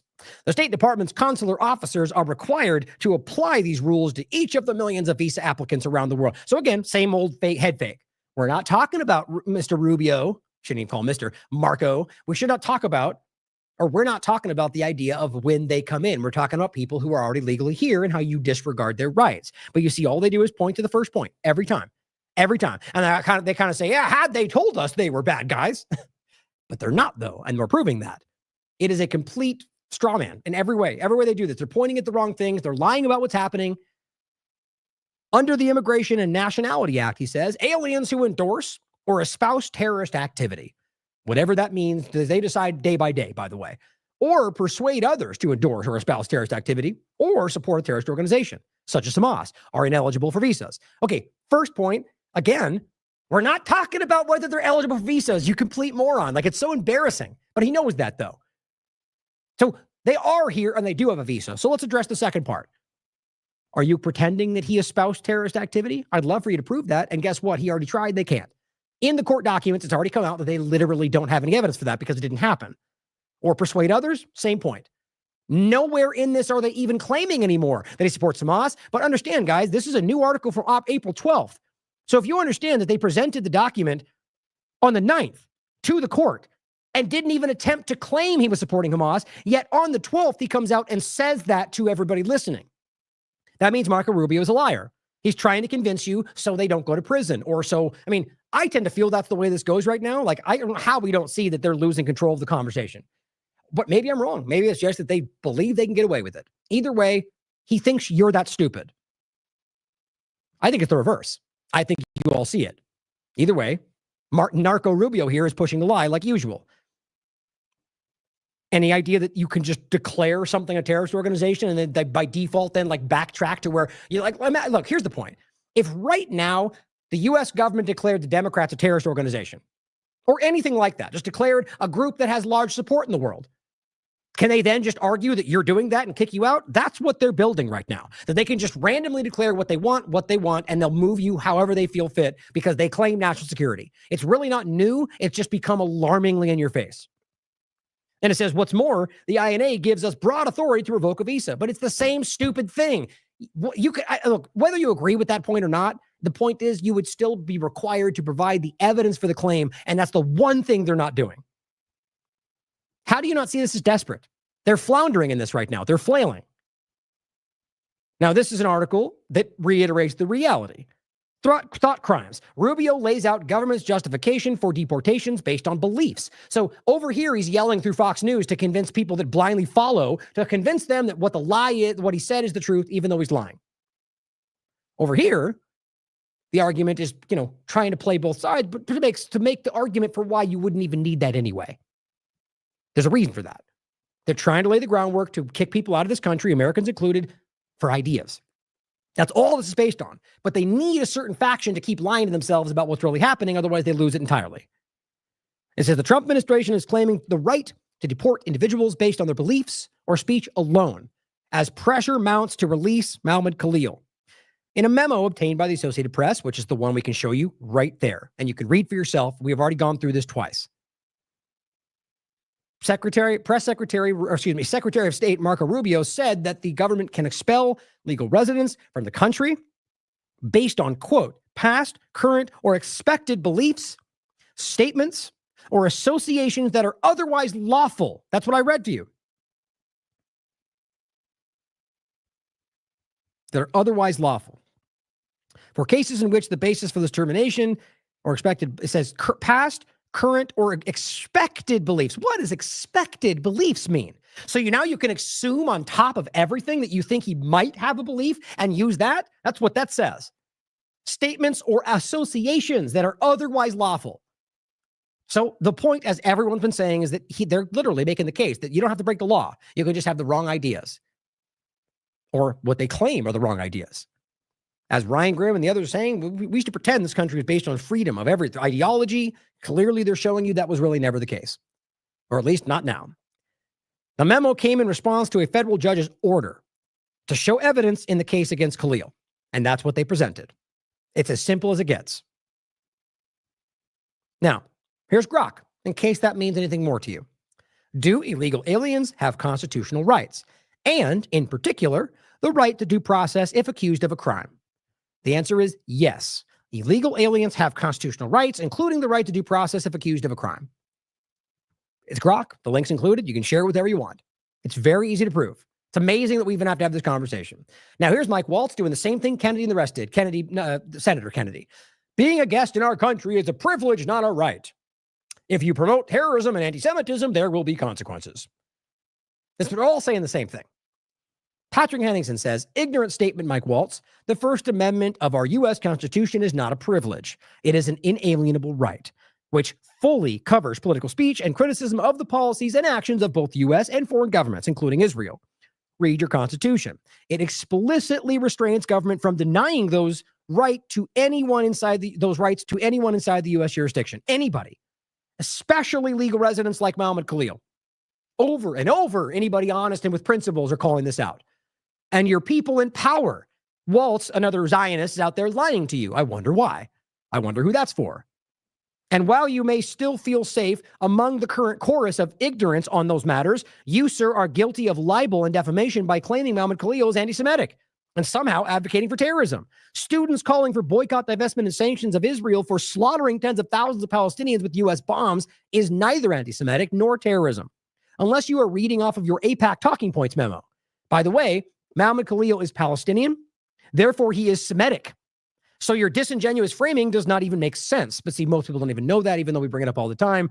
Understand that your administration's attack on our free speech is destroying the United States from within on behalf of a foreign lobby. See, Patrick and I see eye to eye on this. We've talked about it in the background more than once. This is such a big deal. He says, that makes you, not Mohammed Khalil, an enemy of our Constitution. All enemies, foreign and domestic, are our all enemies, foreign and domestic, you're our straddling, so I think that's why you are straddling both sides of that prescription enshrined in your oath. You would do well to go and read it again. Attacking our First Amendment is un-American and tantamount to treason. FYI, duly noted by the American people, those of us who still understand and believe in our Constitution.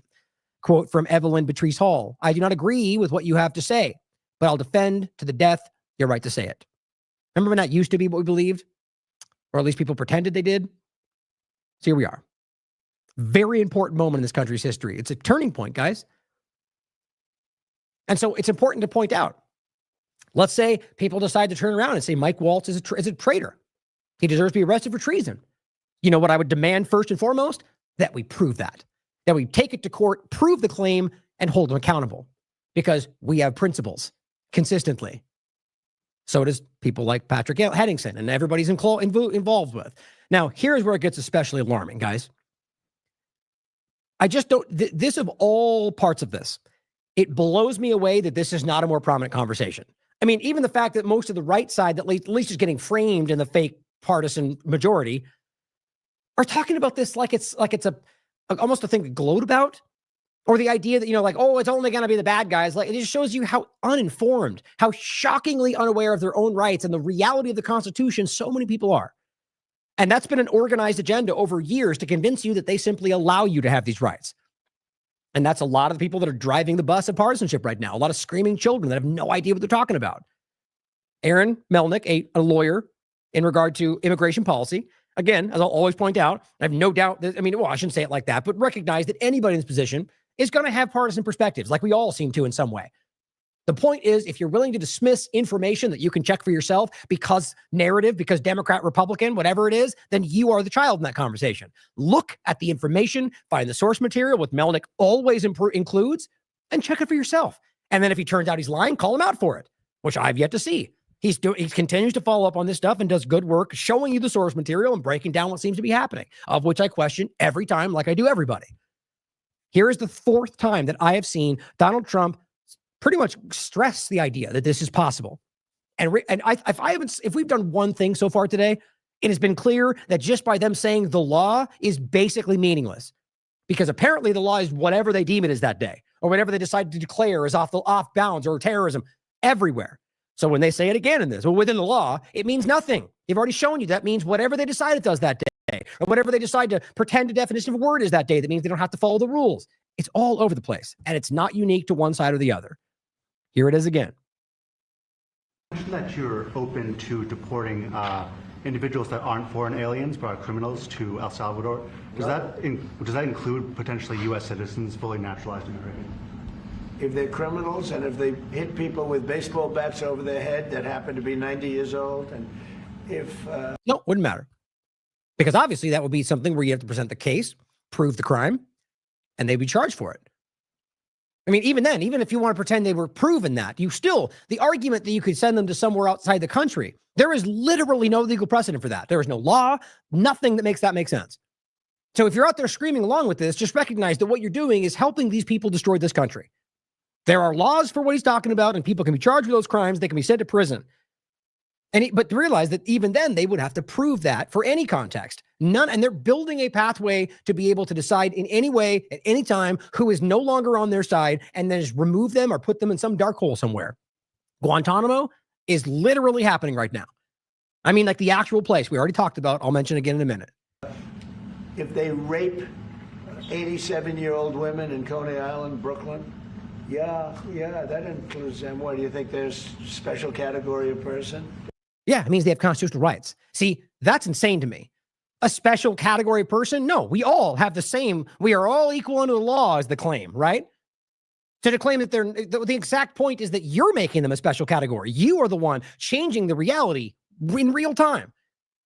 You have to understand, guys, regardless, and here, I'll actually just read what or was it right here? Hold on, how did I lose that? There it is. Well, I mean, I'll come back to it. The point is simply that regardless of the severity of the crime, whether it's jaywalking or murdering 100,000 people, it is still, it doesn't change your constitutional rights. So for him to give you the worst examples, it's because he wants you to be okay with it. That's the free speech point we made before. If you just said, okay, a guy who stabbed somebody in the street, Do we send that guy to El Salvador? Like, how does that make sense? You can realize you could walk this back to something that becomes more manageable. That's why he goes with the most extreme case. So then you can argue that you're somehow defending a rapist. That's not the reality here. We're defending everyone's constitutional rights, even criminals, because they exist. You think he doesn't know that, or he is doing it anyway? Either answer is pretty disconcerting at this point. They're as bad as anybody that comes in. We have bad ones too. And I'm all for it. Because we can do things with the president for less money and have great security. He's pointing to Bukele, who's sitting next to him. And we have a huge prison population. We have a huge number of prisons, and then we have the private prisons, and some are operated well, I guess. Oh, yeah. So for-profit prisons, they maximize your suffering for their profit. And then they lean into that and make sure they have the highest recidivism, more people coming back, even though they're supposed to be helping people, right? That's what they're doing right now. Even the deportation scheme, right? The director of ICE made public the claim that he wants it to be the Amazon of deportation, literally turning human beings into products. We told you this was coming. Like, overlap that with the Great Reset and the World Economic Forum. It's another angle of the same thing. They're turning you into expendable items. They're turning they're turning what's happening into a business model. The only thing that will cause is people leaning into making this happen more for their profit. That's what privatization does and things like this. And of course, Trump, businessman, is always okay with that because it's not about morals or rights or principles. It's about what gets the bottom dollar or whatever. I guess is the right way to say that. What is most profitable is the way I meant that. And some aren't, but he does a great job with that. We have others that we're negotiating with too. Oh, good. So there's other prisons in the world that he's negotiating with to send Americans to, is what he just said. But no, if it's a homegrown criminal, I have no problem. Now, okay. He just said very clearly, there's no way to misunderstand it. If it's a homegrown criminal, which just simply means an American, guys. If there's an American who does bad things, he has no problem with that. That should chill you to, I mean, he's literally telling you he's okay with sending an American to a foreign prison if they are bad here. I feel like I just need to, like, I need this to break through to people. This is why people aren't platforms like us, or I don't even think people in certain circles even know we exist, despite how much we can overlap people online. It's because of stuff like this, because honest people know this is wrong. And it just doesn't get seen. They see the Joneses and the Benny Johnsons out there that are screaming about how cool Bukele is right now without it, which is completely passing over what's really going on. We're studying the laws right now. Pam is studying. If we can do that, that's good. And I'm talking about violent people. I'm talking about really bad people. Really bad people. Every bit as bad as the ones coming in. And I made the statement when I heard about this a long time ago now, 4 years ago.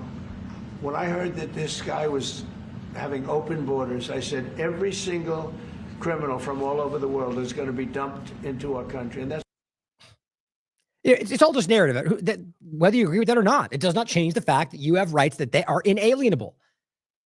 As usual, guys, the same point. I'll read what I said right now. For the fourth time, the Trump administration tells you they are considering sending Americans to foreign prisons, regardless of the severity of their crimes. This isn't just unconstitutional, it's illegal. For the blind supporters out there, would you support this if Biden proposed the same thing? Would you support it if Clinton or Obama put forward the same exact thing for the same exact reason?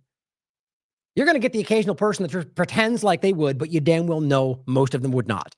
Because it's crazy. Because they would then be able to see through the partisan game and say, well, I don't agree with that because I have rights. And we know they're evil and that's not the right reason. And that's not even really why they're doing it. You know, whatever makes it make sense or whatever makes it not make sense. The point is, it's the same either way you look at it. We need some principled consistency here, guys. Night Watch Nate says, equal justice for all. I'm old enough to remember during the last administration when homegrown criminals were January 6ers. Amazing how fast we forget. The same exact tools you're using against Democrats for some of the more naive people in the crowd were the ones used against you. You either don't want to see it or you can't. Aaron Melnick says, we are at a dangerous, dangerous moment in U.S. history where the president of the United States is threatening to send U.S. citizens to be imprisoned by a foreign ally. And the foreign ally is saying it won't respect the U.S. court orders to release people that it's currently holding. We'll go over that next. So just imagine for a second that you were the one that got accidentally sent to El Salvador. And both oh, well, no, we can't do anything now. Too late. So all those out there that are supporting this right now, when you become the next person that accidentally gets sent to a foreign government, they can't, oh, too late now. Remember that you made this happen. Now, we talked about this on March 22nd. Trump could send Americans to El Salvador. And we've seen it continue. Talked about it again on April 3rd. Americans speaking out about Israel's genocide could be next. In principle, it is the same, because it is. It's constitutional rights. In that principle, whether you're illegal, green card, visa, or American citizen, the principle is exactly the same. They're violating your due process rights and removing you without any legal process. And he just told you for the fourth time that that is what they are genuinely looking into. Here was the first time. I won't play it again, so we played it many times. Trump floats sending American citizens to El Salvador. And this was specifically about Teslas. Not saying that people were vandalizing Teslas. Now, look, even then I thought this was probably just a big threat to scare people using immigration, but it's not a joke. We've already seen that. These threats or feigned things or trolls seem to continually become real. This is an attack on all you believe you're fighting for under the thin veneer of fighting Democrats, guys. There are already laws in place to hold these people accountable. Here, Donald Trump says he loves the idea of sending Americans to El Salvador prison. That's I couldn't find my clip that I shared, but it's out there. This is just the video of him speaking on Air Force One. That's what Leavitt was pointing to. Same point. He literally says, "Yeah, I like that. We'll look into the law." Well, the same point. Okay, here she is saying the same thing. That what he said on there is, we'll look at basically acknowledging that we are looking into this idea. We want to get rid of the bad criminals in this country and send them to foreign prisons despite their constitutional rights because, whatever you want it to make sense. Yeah, that's crazy. She says, don't really see anyone talking about this, but the nation's highest court has decided it's legal for the administration to kidnap citizens and sell them to the concentration camp in El Salvador. It's insane. Now, again, the fourth time. It's right in front of your face. Now, in case you haven't seen it, I cut it with the opening clip today, but just hear this again. Because I know sometimes it's redundant for some of those that turn it out every time. Just recognize that every single day we've got new people in these conversations or new people that will see this show tomorrow. And they may just need to see this. They may miss it. They may catch this right now live and just need to recognize that there are people like Gerald and Judge Napolitano, conservative, who are literally telling you that this is a major thing and we need to call this out. Or simply a justice like Scalia, who is conservative, telling you the same thing, that yes, they should have rights, or any number of overlapping people who are screaming this right now. I think it's important to hear again.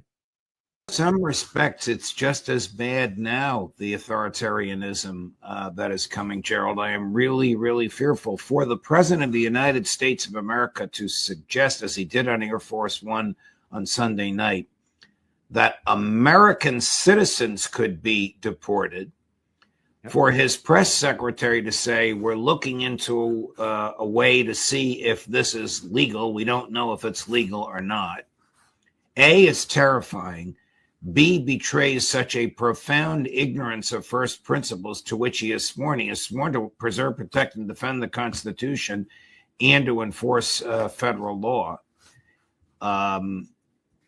Before we came on air, I was telling you about an American lawyer on vacation with his family flying back to Detroit, where they live, and stopped at the Detroit International Airport and held up by Border Patrol for 2 hours, refusing to surrender his phone because, quote, we know you represent Palestinians.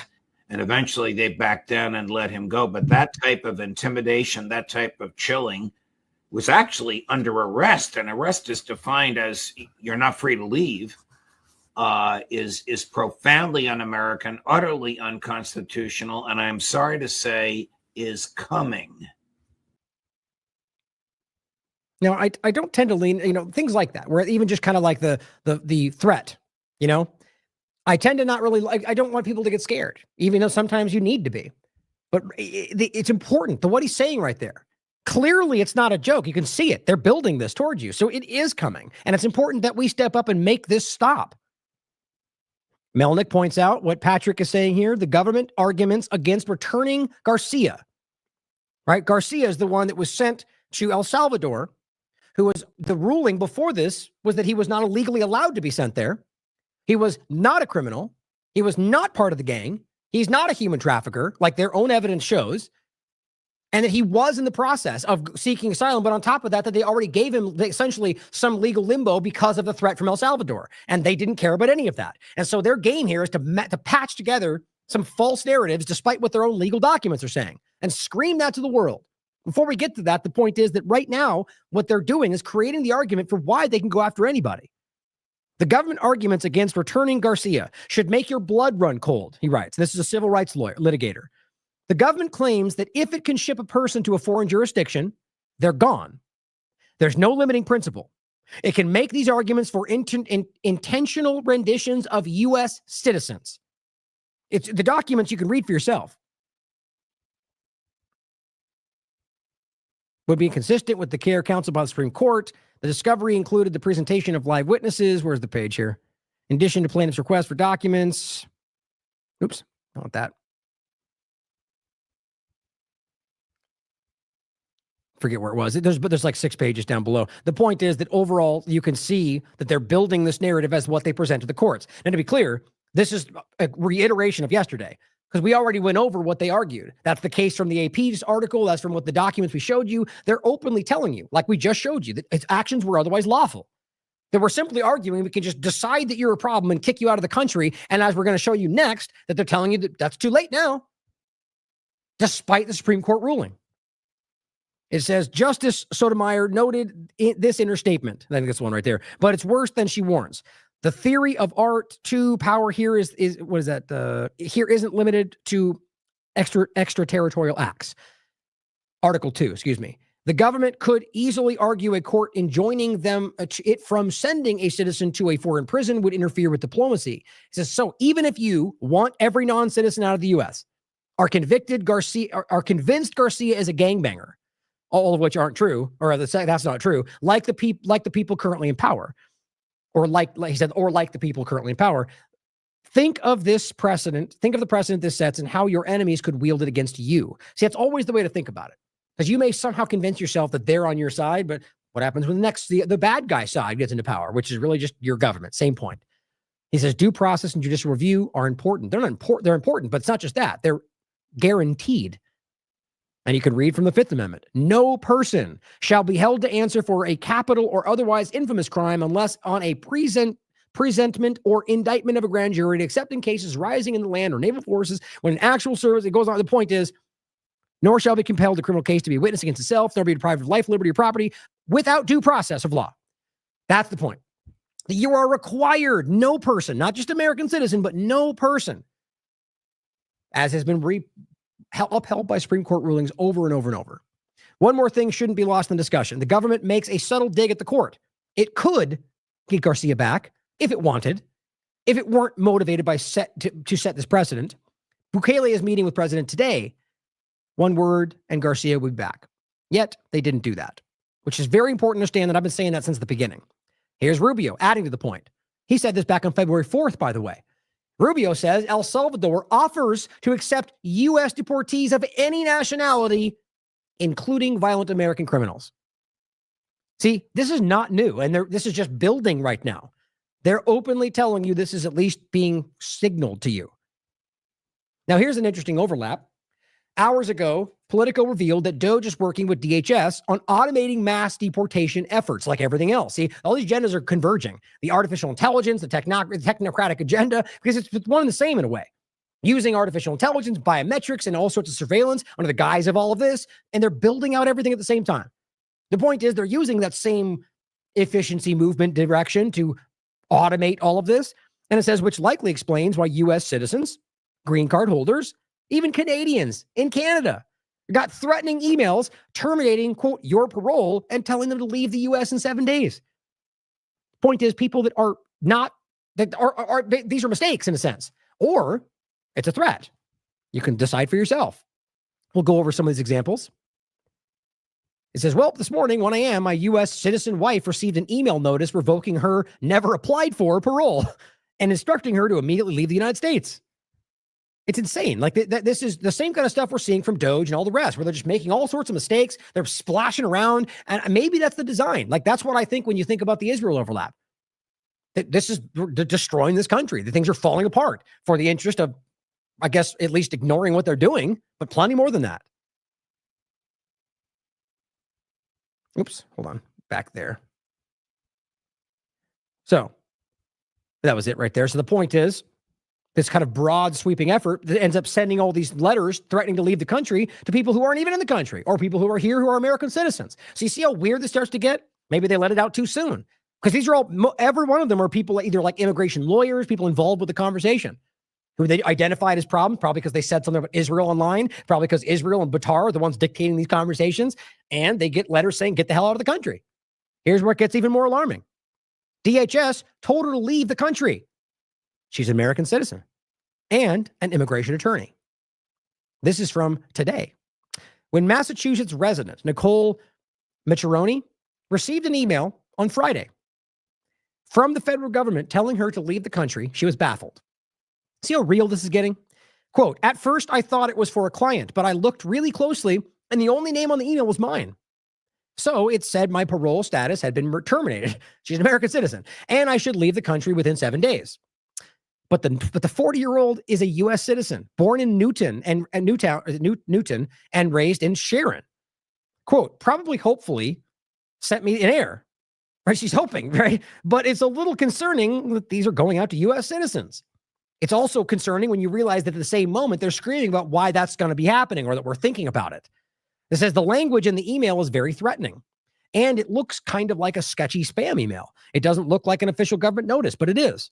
In a statement, a senior Department of Homeland Security official told NBC 10 Boston that Customs and Border Protection is issuing notices terminating parole for individuals who do not have lawful status to remain. Clearly, that's not what all that's happening, if at all. And, quote, CBP used the known email addresses of the alien to send notifications.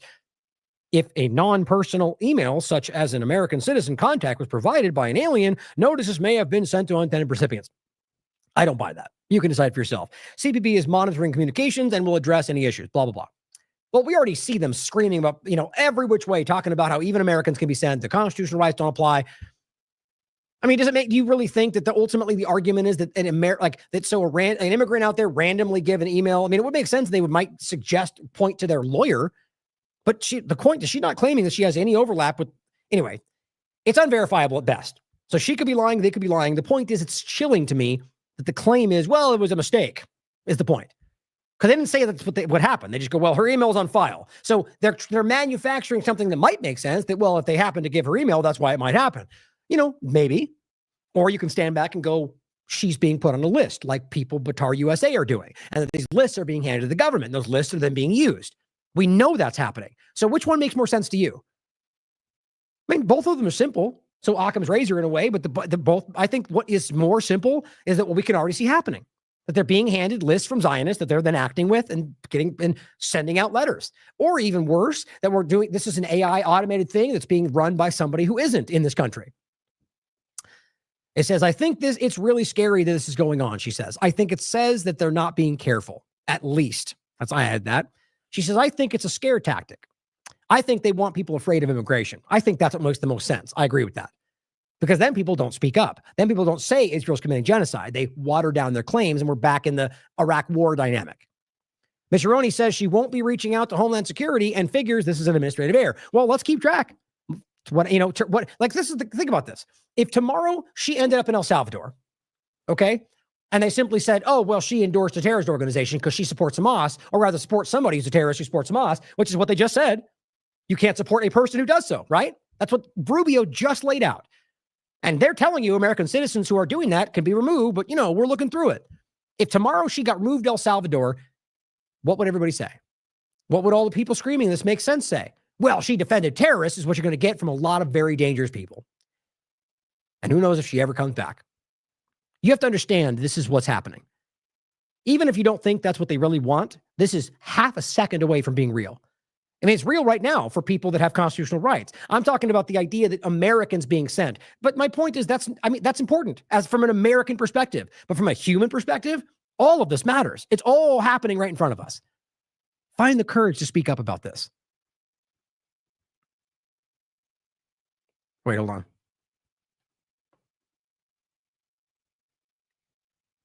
Yeah, I did read it all. Make sure I didn't miss something. Okay, yeah, okay. Now, this is interesting to me. This gets into Bukele in particular. This is just asking Grok again. And the first question, which is telling to me, how was Bukele elected to office? I was just curious what their argument would be, because I've read into this. I've looked into I'll read through the article as well about the back and forth about how this all went. Here's what it says. Bukele was elected president on February 3rd, 2019 general election, running as a candidate for the Grand Alliance National, for the Ghana Party, 153.1% of the vote.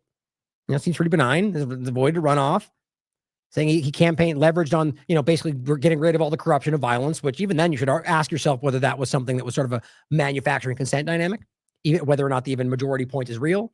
And that's not just applied to this. That's always question these things. Amplified by a strong social media presence, which I do think is very relevant to the today point. All these leaders or all these people that are not just politicians or even feigning to care about people, but are like social media heroes. And it says Bukele, previously expelled from the party that he was previously in, couldn't run with his new party, which is called Nouvelles Ideas, due to registration issues. Interesting. So he joined Ghana. Voter turnout was 51%. He was reelected in 2024, though it faced controversy. Okay, it's funny that statement is there's a lot to that, which I found that's the argument they get. If you ask how did he get elected, to leave out what I'm about to read for you seems pretty damn deliberate, but you know my opinion about all this. But then I asked, okay, explain how and why he faced controversy over constitutional eligibility. Doesn't that seem like exactly what I want not just, maybe you guessed that, maybe you could argue that's just a simple, but here's the one is important. The highlighting went away. Here it is. It says, Bukele faced controversy over his constitutional eligibility to run for re-election.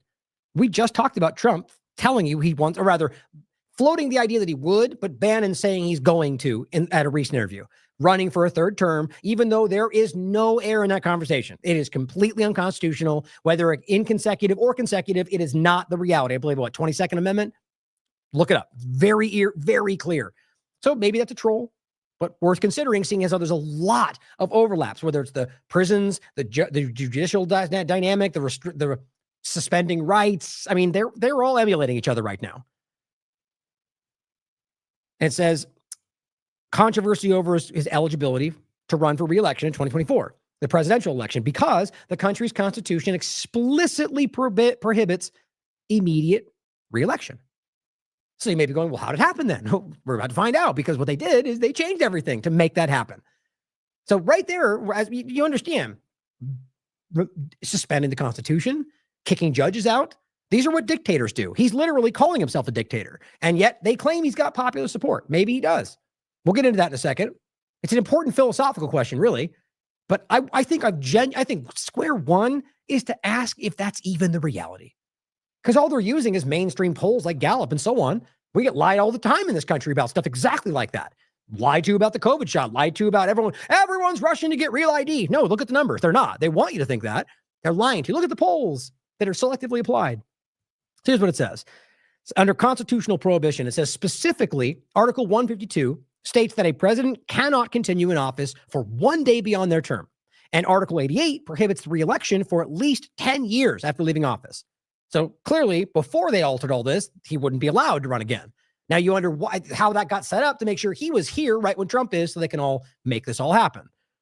Supreme Court ruling in 2021. It says in May 2021, Bukele's allies in the Legislative Assembly controversially replaced all 5 justices of the Supreme Court's constitutional chambers with loyalists.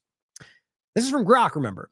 This move was widely criticized as a power grab, which is exactly what it obviously was, undermining judicial independence. Now, of course, the argument could be made that they were all the bad guys. They were the deep state. There's all the radical leftists, and he just got them out of the way for now we're free. You could pretend all of that, sure. There's no evidence to any of that. And the reality is what they did was basically violate their own legal system to remove them and put people that they liked in place. So even if you want to pretend that's a better circumstance now, they did it they broke the law to do it. And there's Trump's point. And it's justify the means, right? Like we're all being contorted. We're all mentally they're at least trying to mentally force us into accepting what's happening under a guise that it's the right way to do things, because that's all that matters. As long as we get the right thing. Is that what even happens? I guess we can all hope that you let them break the law however they want, that it might work out in our interest. But when has that ever happened in the past? And I think pretty obviously we can see that that's not what's happening. You don't need to look any further than the support for genocide and ongoing warfare that murders people every day to realize these people are not fighting for anybody's interest other than their own. On September 3rd, 2021, the newly appointed Supreme Court issued a ruling reinterpreting the Constitution to allow a president to run for a second term. So realize it's very clear. It was very clearly stated, and this is just like they're reinterpreting whatever they want today, or definitions mean what they want them to mean, or, whatever else, or just screaming out loud that we can do the thing we know they can't. Same thing here. They had the power, they took power, and they basically just say, well, we're going to interpret it this way. And people were scared because this is a dictatorship. He told you that himself. You'll be disappeared. So they just shut up. Now it says his candidacy on September 15th, 2022. Bukele announced his intent to run for re-election. Of course, citing the ruling that they manufactured in 2021. Hey, it all worked out. Bukele registered as a candidate with the Nuevas Idea the party on February 4th. The election therein, the Supreme Electoral Tribunal approved his candidacy through though this is the important part, one magistrate abstained, publicly citing death threats and fears of imprisonment. So, maybe he's the liar, or maybe the other ones were falling in line because they don't want to go to prison forever when you live in a dictatorship, and this guy was the one that had the courage to point it out. You can decide for yourself as we go forward. Now it says Bukele won the 2024 election with approximately 85% of the vote. Now, with everything we just went over, and that's just a limited overview, there's so much more to this. Is it not possible that one, that's not even true, or two, that people are terrified because they see what's going on? Now, yes, you can show at least a stated metric version of them claiming violence has been diminished. And look, my point is, you could argue that always happens. In a situation where people in the country, criminals included, know that if you do anything that causes attention, they'll just murder you. Most people are going to go, oh, geez, at least we're going to do it a little bit more quiet. That's not to say that that's not the case. Again, we'll get into it more in a second. Maybe people just were like, you know what? We've been struggling, by the way, because of foreign policy manipulation, like by the United States and others, for a very long time in this country. So now somebody steps in and basically just arrests people they don't like and gets criminals off the streets, and suddenly there's less crime. And, to an average moment-to-moment thing, you may feel like maybe that's what they want. Maybe that's what Karp and Andreessen's argument is. Give us a dictator that creates safety, and that's what we should all want. But what happens when you want something different? What happens if your values don't align with the mob, right? What happens if you suddenly go, I don't know, maybe I want to think something different. Maybe suddenly you are the problem. You're the terrorist. You're the criminal, because there is no legal reality. He's a dictator. I just think you need to understand how easy it could be to fake that, or to basically show that people who are scared to push back are support. Or he does have it.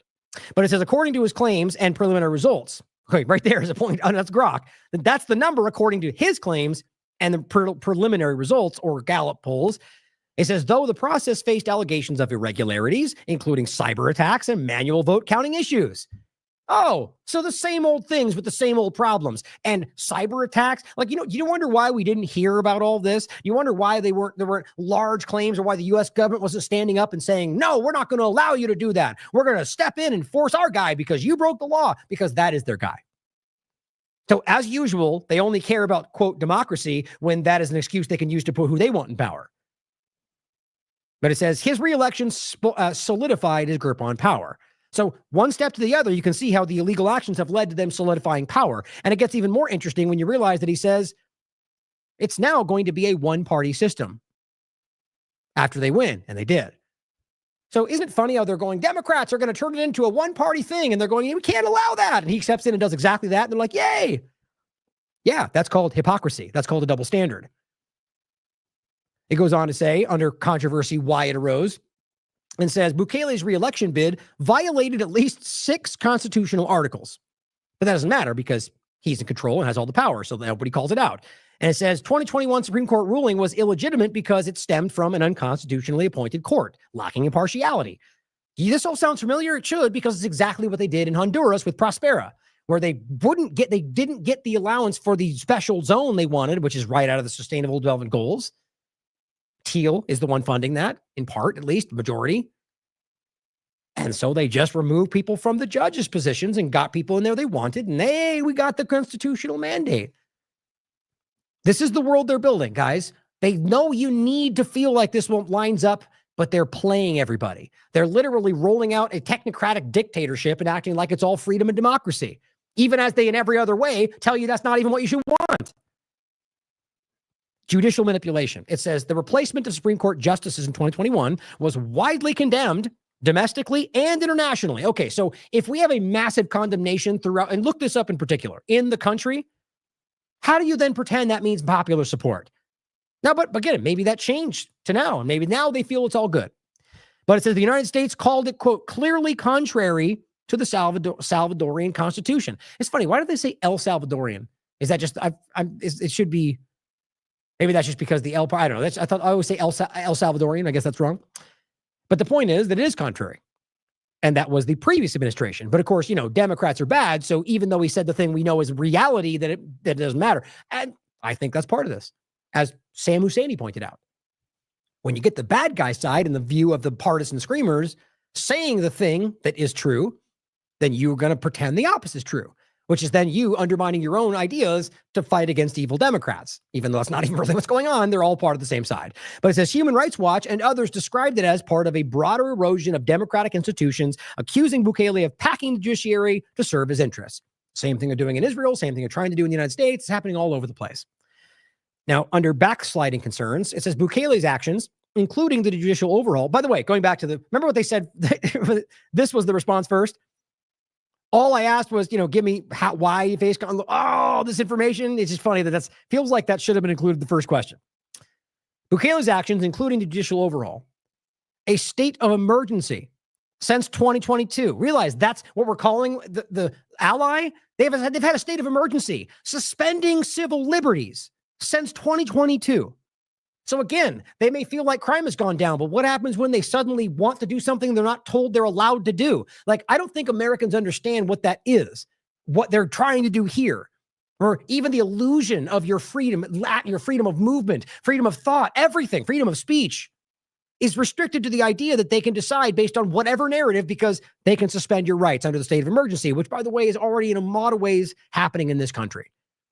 But the larger point, how does this align with Western values, what they're telling you everybody has to align to? Right? Isn't it funny how the screaming Khalil does not understand Western values while he is literally acting through them and embodying them? And over here, you've got an entire country that they're supporting to take care of the bad guys who don't support Western values, who doesn't support Western values. Or maybe they just want them to conflate, so we think this is Western values. But it goes, and control over legislature. Raise alarms about authoritarianism. Right, so the manipulation of the court, suspending of their constitutional or their civil liberties, states of emergency, removing judges. Yeah, that's why he calls himself a dictator. He's not even hiding it. And it says critics even pointed to his use of a loyalist legislature to pass reforms, like, for example, reducing the number of legislative seats from 84 down to 60 to consolidate his power. Like, that's like them deciding they're going to shave off a quarter of the Congress because they want all the Democrats, right? And pretend like that's legal.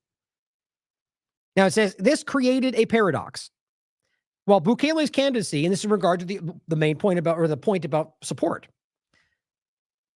While Bukele's candidacy was seen as unconstitutional by legal scholars, I mean, let's be, it is, and it was. That's not even debatable. But it goes, his public support framed it as a democratic mandate. So they tell us the same thing they claim about Trump, right? He got a mandate. Is that what happened? Does your vote even translate? It says complicating the narrative. Critics argue that popularity doesn't justify breaking the law. And that's interesting to me. That deserves its own kind of philosophical conversation. While supporters saw the Constitution as outdated compared to Bukele's results. Now, that's what they're claiming, you understand. I would love to hear from somebody on the ground in Ecuador, or El Salvador, excuse me.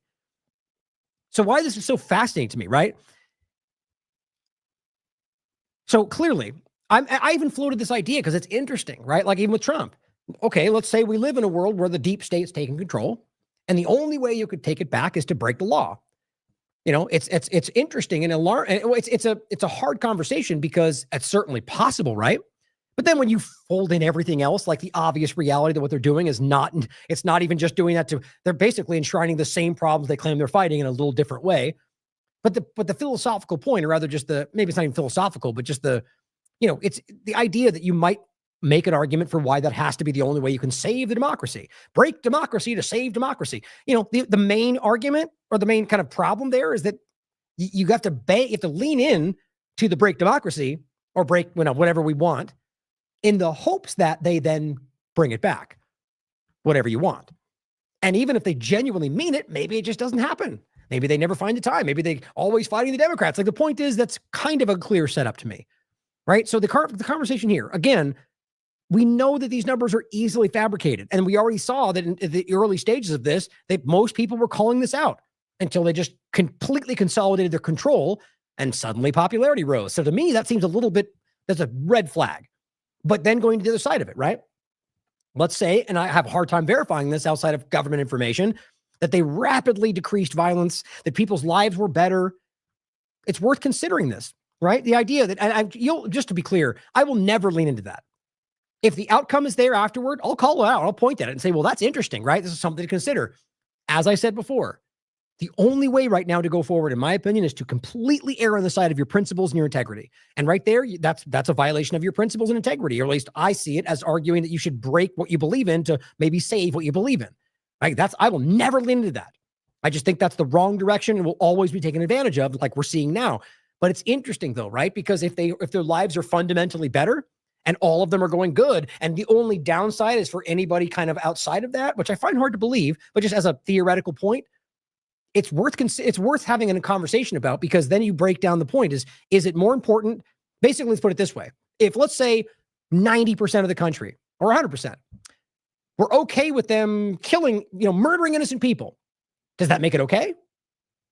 It's kind of a philosophical point, right? Because legally speaking, it's not.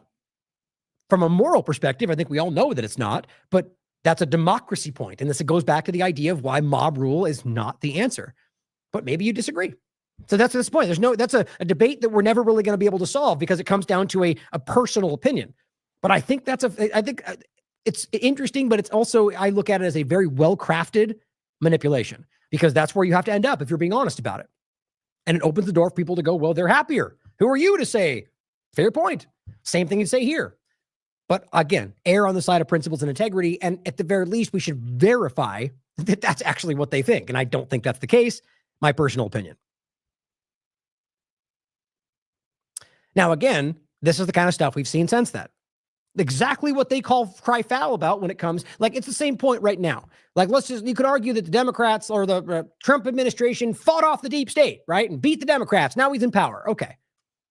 If he then went on to go, now the Democrats are gone and it's a one-party system, anybody honest would say, well, damn, that's exactly what you said they were going to do. So why is it okay in reverse? It's basically what he's doing right here. He boasts that the country would be a one-party system after the win. Okay, that's the opposite of what the people claimed, or what we claim we support. Now, here's Citizen Free Press posted this on the February 4th, 2024. It says, Bukele claims victory in El Salvadorian presidential election with an estimated 85% of the vote. Remember, that's his information and things that we can't verify. But he says this is a really interesting overlap.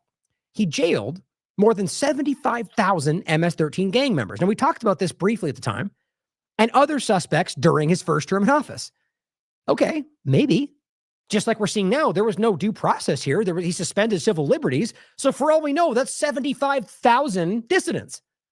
People that simply disagree. Now, again, I find it hard to believe. I think you can clearly see that there's some, even like the prisons, you can see that people always look like they're not average people, but then maybe, I don't know. Why you can't judge people based on their appearance. That's how we end up here. But either way, the point is, you can clearly see that there's no way to verify any of this. And maybe that was a huge sweeping dissidents clean. And then everyone's like, well, geez, I'm not going to say a word. We all support you now. I can't prove that. It's worth considering, though. And I think it's interesting when you overlap that with what Trump is doing now, right? Or the argument that it's all focused on MS-13, Tren de Aragua, gangs are the new terrorist thing we're fighting. It's very interesting how this all builds. This is from April 14th.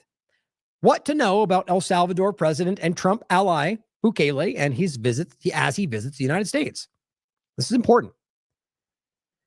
Since March, El Salvador has accepted from the U.S. more than 200 Venezuelan immigrants, whom Trump administration officials have accused, never proven, of gang activity and violent crimes, and placed them inside the country's notorious maximum security gang prison, just outside of San Salvador.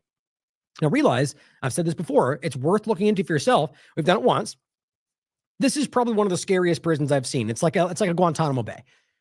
These people, in some cases, never see the daylight. If so, they get a small, tiny little window. They almost never get out. I think there's no outside area. They're forced to do labor.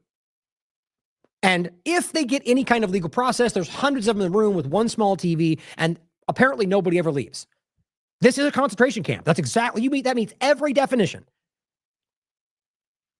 Goes on to say, it is also holding a Maryland man who the administration admits, remember this, as we point to the rest of these people lying about it, and it's not just because they said so, we've proven this ourselves, and it's a very public conversation, admits that it was wrongly deported, but has not been returned to the United States despite court orders to do so. And realize they called it an administrative error. But I'll tell you right now what their little nuance is. They're claiming that ultimately, it's not that the deportation was a problem. It's that they sent him to El Salvador because the court had already ruled that was illegal, even though they're not trying to correct it, which is literally it's an illegal act in this country. Not that, taking it back a step, though, even the deportation would have to be proven with evidence. That's due process. So they violated all of these things. They're just trying to pick one part at a time. But the reality is they're trying to pretend like he's okay to be deported because he's El Salvadorian, because, well, no, it's an illegal part, that because of the court ruling. And secondarily, they never proved any of the things they're claiming. And he was here technically legally because of that past ruling and given the allowance to stay. So they're just basically lying to you. And we'll get to the point where both of them act like it's beyond their control somehow, like somebody else is in charge of everything. And maybe that is the case. Offered little evidence for its claims that the Venezuelan immigrants were in fact gang members, nor has it released the names of anyone they deported. That's obviously there's a reason. They don't want you to investigate this. He's taking care of a lot of problems that we have, this is Trump speaking, that we really wouldn't be able to take care of from a cost standpoint. Which is, by the way, back to the point about the immigration overlap that we told you back then. All these grandiose claims of mass deportations, and we said that's functionally, financially pretty much impossible. And they go, no, and here we are. The partisan screamers always lose the day. And it goes on to say, and he's doing has been amazing. We have some very bad people in that prison, people that should have never been allowed into our country.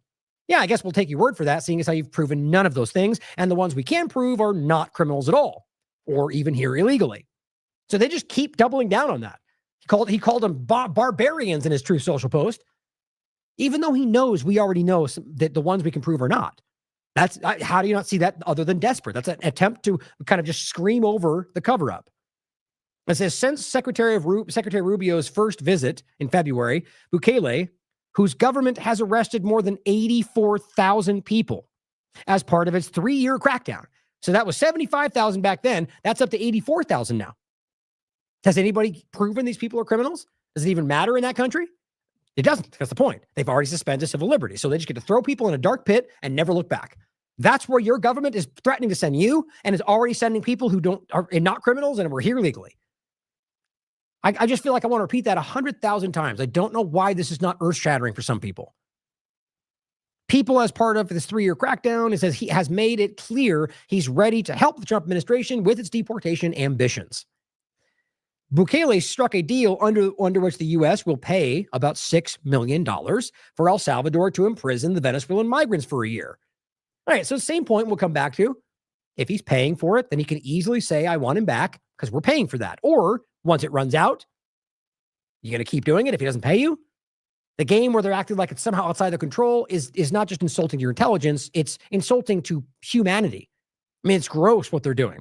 And the point was that even when the judge had ordered the planes to return, which I'm of the mind they hadn't even left yet, quite frankly, about that small point about it was in the air and we couldn't do anything about it. Now see that that's kind of their stated talking point in any context. That, well, it's not our fault. Well, as they landed, Bukele wrote on Twitter, oopsie, too late. How blithe and disgusting that is to make fun of people who are suffering. Now we know many of them are innocent, not here legally and innocent over and over. Oopsie. Oopsie will shove you in a dark hole and put you in a prison camp with rapists for the rest of your life. Oopsie. Though other judges had ruled against the Trump administration, this month the Supreme Court cleared the way for Trump to use the Alien Enemies Act, an 18th century wartime law, to deport immigrants, which they did. The justices did, though, and this is what everyone's missing, insist the immigrants get a court hearing before being removed. So here's a really crazy overlap that pretty much proves to me, which I already knew, that they are doing everything they can to avoid having to prove these things. Because now, because of that ruling, and in some cases they've already violated that through the Aliens Enemies Act, is that they're now just going, okay, well, we'll just deport them then. So now, because all they said was, if you're going to use the Alien Enemies Act, you have to give them due process. Okay, well, then we won't use it. Which shows you back to the original point, they never needed it in the first place. Now they're just deporting people out of other countries, which Rubio just did again, with no due process. And saying, well, we're in compliance because they only said that act. As if you don't have a due process anyway. They know this, and they're trying to enshrine this in the partisan mind out there. They're playing games with people's lives, as usual. The justices didn't insist that they require due process. Over the weekend, as we'll point out in a second, 10 more people who the administration claims are members of MS-13 without proving a shred of evidence to back it up or even giving them any time in court or any due process, as well as Tren de Aragua, by the way, just arrived in El Salvador. So not only are they're sending more to El Salvador, just scooping people up, despite how many people we've already been shown to have been proven to not be part of these gangs, and then also be here legally and also not criminal. Quote, we've also found cooperation in other countries that are willing to take some of these people, some very dangerous criminals. Yeah, keep saying as many times as you want, Trump. People see through it. Rubio said during a cabinet meeting, sorry, that was Rubio, same point. Bukele, Rubio added, has really been a good friend to the United States in that regard. These are some of the worst people you'll ever encounter. See, that's desperate. You don't need to keep screaming that unless you know people aren't buying it. If you haven't proven any of them, and we know most of them are innocent, that is terrifying. Some of the worst people, that's why they pretend they're human traffickers and they're rapists, and they keep framing it that way. So when we come up and say that's a crime, they go, you're defending rapists and murderers. You know, you see it online just like I do. They're wrong. Trump has said openly that he would also favor El Salvador taking American citizens. Time magazine. Who have committed violent crimes, although he added, I'd only do it according to the law, which is a small caveat that changes nothing. The law to them is whatever they say it is, just like every other day. The genocide, the removal of people with no due process. I mean, these are all laws, guys. They don't care because they just claim otherwise. So that is a meaningless statement from people that don't follow the law. Now, it says it's unclear how lawful U.S. citizens could be deported elsewhere. It's not unclear. It's literally easy to see that there's nowhere in any context that makes sense of that. Or even for illegal aliens. Like, the whole thing is wild. There's no law in any regard that makes sense of this. Leave it said such criticisms would be heinous, violent criminals, or such citizens, heinous, violent criminals who have broken our nation's laws repeatedly. Okay, it doesn't change the reality. They still have due process, and still there's no legal reality in which you can just decide to send them somewhere else. Again, it's either really alarming that these very uninformed people are in power, or that they know they're wrong and don't care.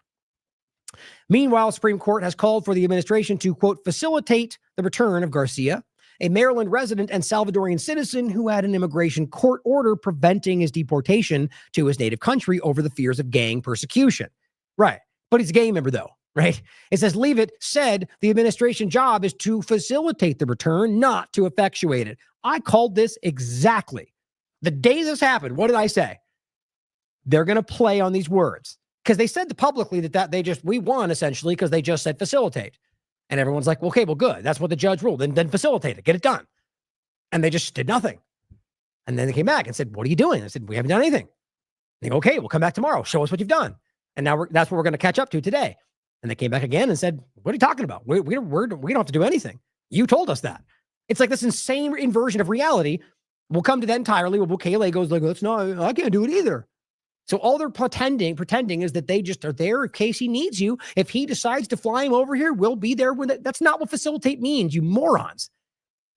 You can look it up for yourself. It doesn't mean just stand there and be ready to take him when he comes in. You facilitate the process. We all know what that means. And regardless of the words, they required them to bring him back. Because it's not about the immigration point. It's about the violation of their own laws. That's why this comes back to that. But Trump has indicated later Friday that he would return. It says but Trump indicated later Friday that he would return Garcia to the U.S. if the Supreme Court said so. He said that publicly, guys. He says, quote, I have great respect for the Supreme Court. Clearly he does not. Trump told reporters traveling on Air Force One, and then doubled back on that and said, no, now it's not going to happen. Bukele's crackdown on gangs has popular support. Again, they claim that, but I don't believe we can prove that. The country has lived under a state of emergency that suspends civil liberties for 3 years. He built the massive prison located just outside San Salvador in the town of Tocoluca to hold those accused of gang affiliation. Accused. It's insane. Part of his effort to receive the Venezuelans was that the U.S. would also send back some Salvadorian gang leaders. Now that gets interesting with the overlap there. Are they gang leaders? Or are these people that Bukele is trying to hunt down because they've got information, because they're speaking out about what he's doing? Think about that.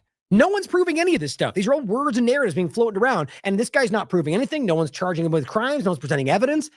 And basically said, look, we'll house your people for cheap if you send us back those people. I think this is so wild. In February, his ambassador to the United States said on a radio program that having gang leaders face justice in El Salvador was an issue of honor. Sure wish you could prove that, though. Bukele could also seek relief from the 10% tariff recently imposed by Trump, using the argument that it weakens the economy Bukele is trying to bolster. Ah, okay, so now we get tit for tat, too. Now it says, just before Bukele's arrival in Washington, the State Department updated its travel advisory for El Salvador to level 1, of course, which is for countries that are considered the safest. You know, a dictatorship where there's no law, that's the best you're going to get safe for you guys. Sure, they say the same thing about Israel. It's not the reality. I'm willing to bet you anything that you'd be far safer in Russia, that you'd be there, or even Iran, despite the ridiculous narratives people scream about. I guarantee I'll get pushed back for even saying that. But what's insane to me is that we had there. Look at the overlap, not the screaming narratives of the government, but the reality on the ground. He's suspended civil liberties for 3 years. He's calling himself a dictator, but we're going to pretend places with at least some limited democracy is more dangerous. It's just incredible to me. Now, of course, I could be wrong. Obviously, my point is that to move it to level 1 is not based on anything other than you're doing what we want, so we'll make that allegate. We'll make that claim. We'll give you that. Like with the point I make with the Sudan. You can be a terrorist if you don't work with Israel. We'll take you off the list if you do. It doesn't matter what you do. You could be a terrorist. We'll call you otherwise if you work with Israel. They don't care. The advisory notes that gang activity and the accompanying murders and other violent crimes has declined in the past 3 years. Again, so they claim. But again, you could argue that makes sense in any sense when everyone's scared of you. Now, Bukele meets with Trump, says at the White House that El Salvador simply won't return him, which is so stupid, seeing as how he just flew here, which he very easily could have brought him back. Both of them have an investment in this. They don't have evidence, which we've already proven. Anybody out there screaming otherwise is literally uninformed or just is lying to you. We can prove it with their own court documents, guys. They don't have evidence for these claims. So if he was to return, they would either be forced to just just pursue deportation in the legal way because they don't have any evidence, or they would try and be forced to present what they have, which is nothing. So it's going to expose they're just violating everything sacred in this country with the dictator for their benefit, like everywhere else. And so they just put their foot down and say, no, even though they know that looks bad, even though they know everyone's starting to see it, it's better than the alternative. To me, that's why I say it's desperate. And so now then he flies in and goes, no, I can't.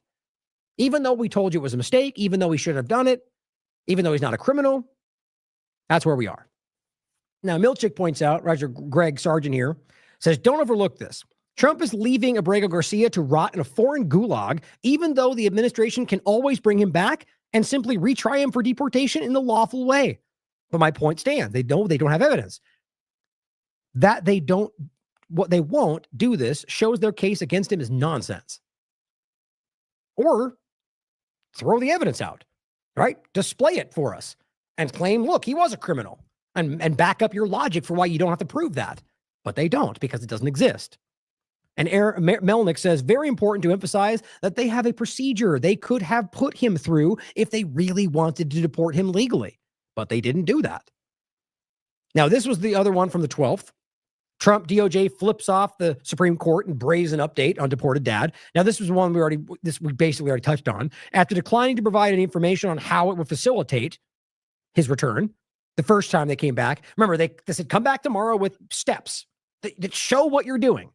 They go, okay, knowing they weren't going to do that. Then they came back and they said, what were the steps? And they go, we didn't do anything.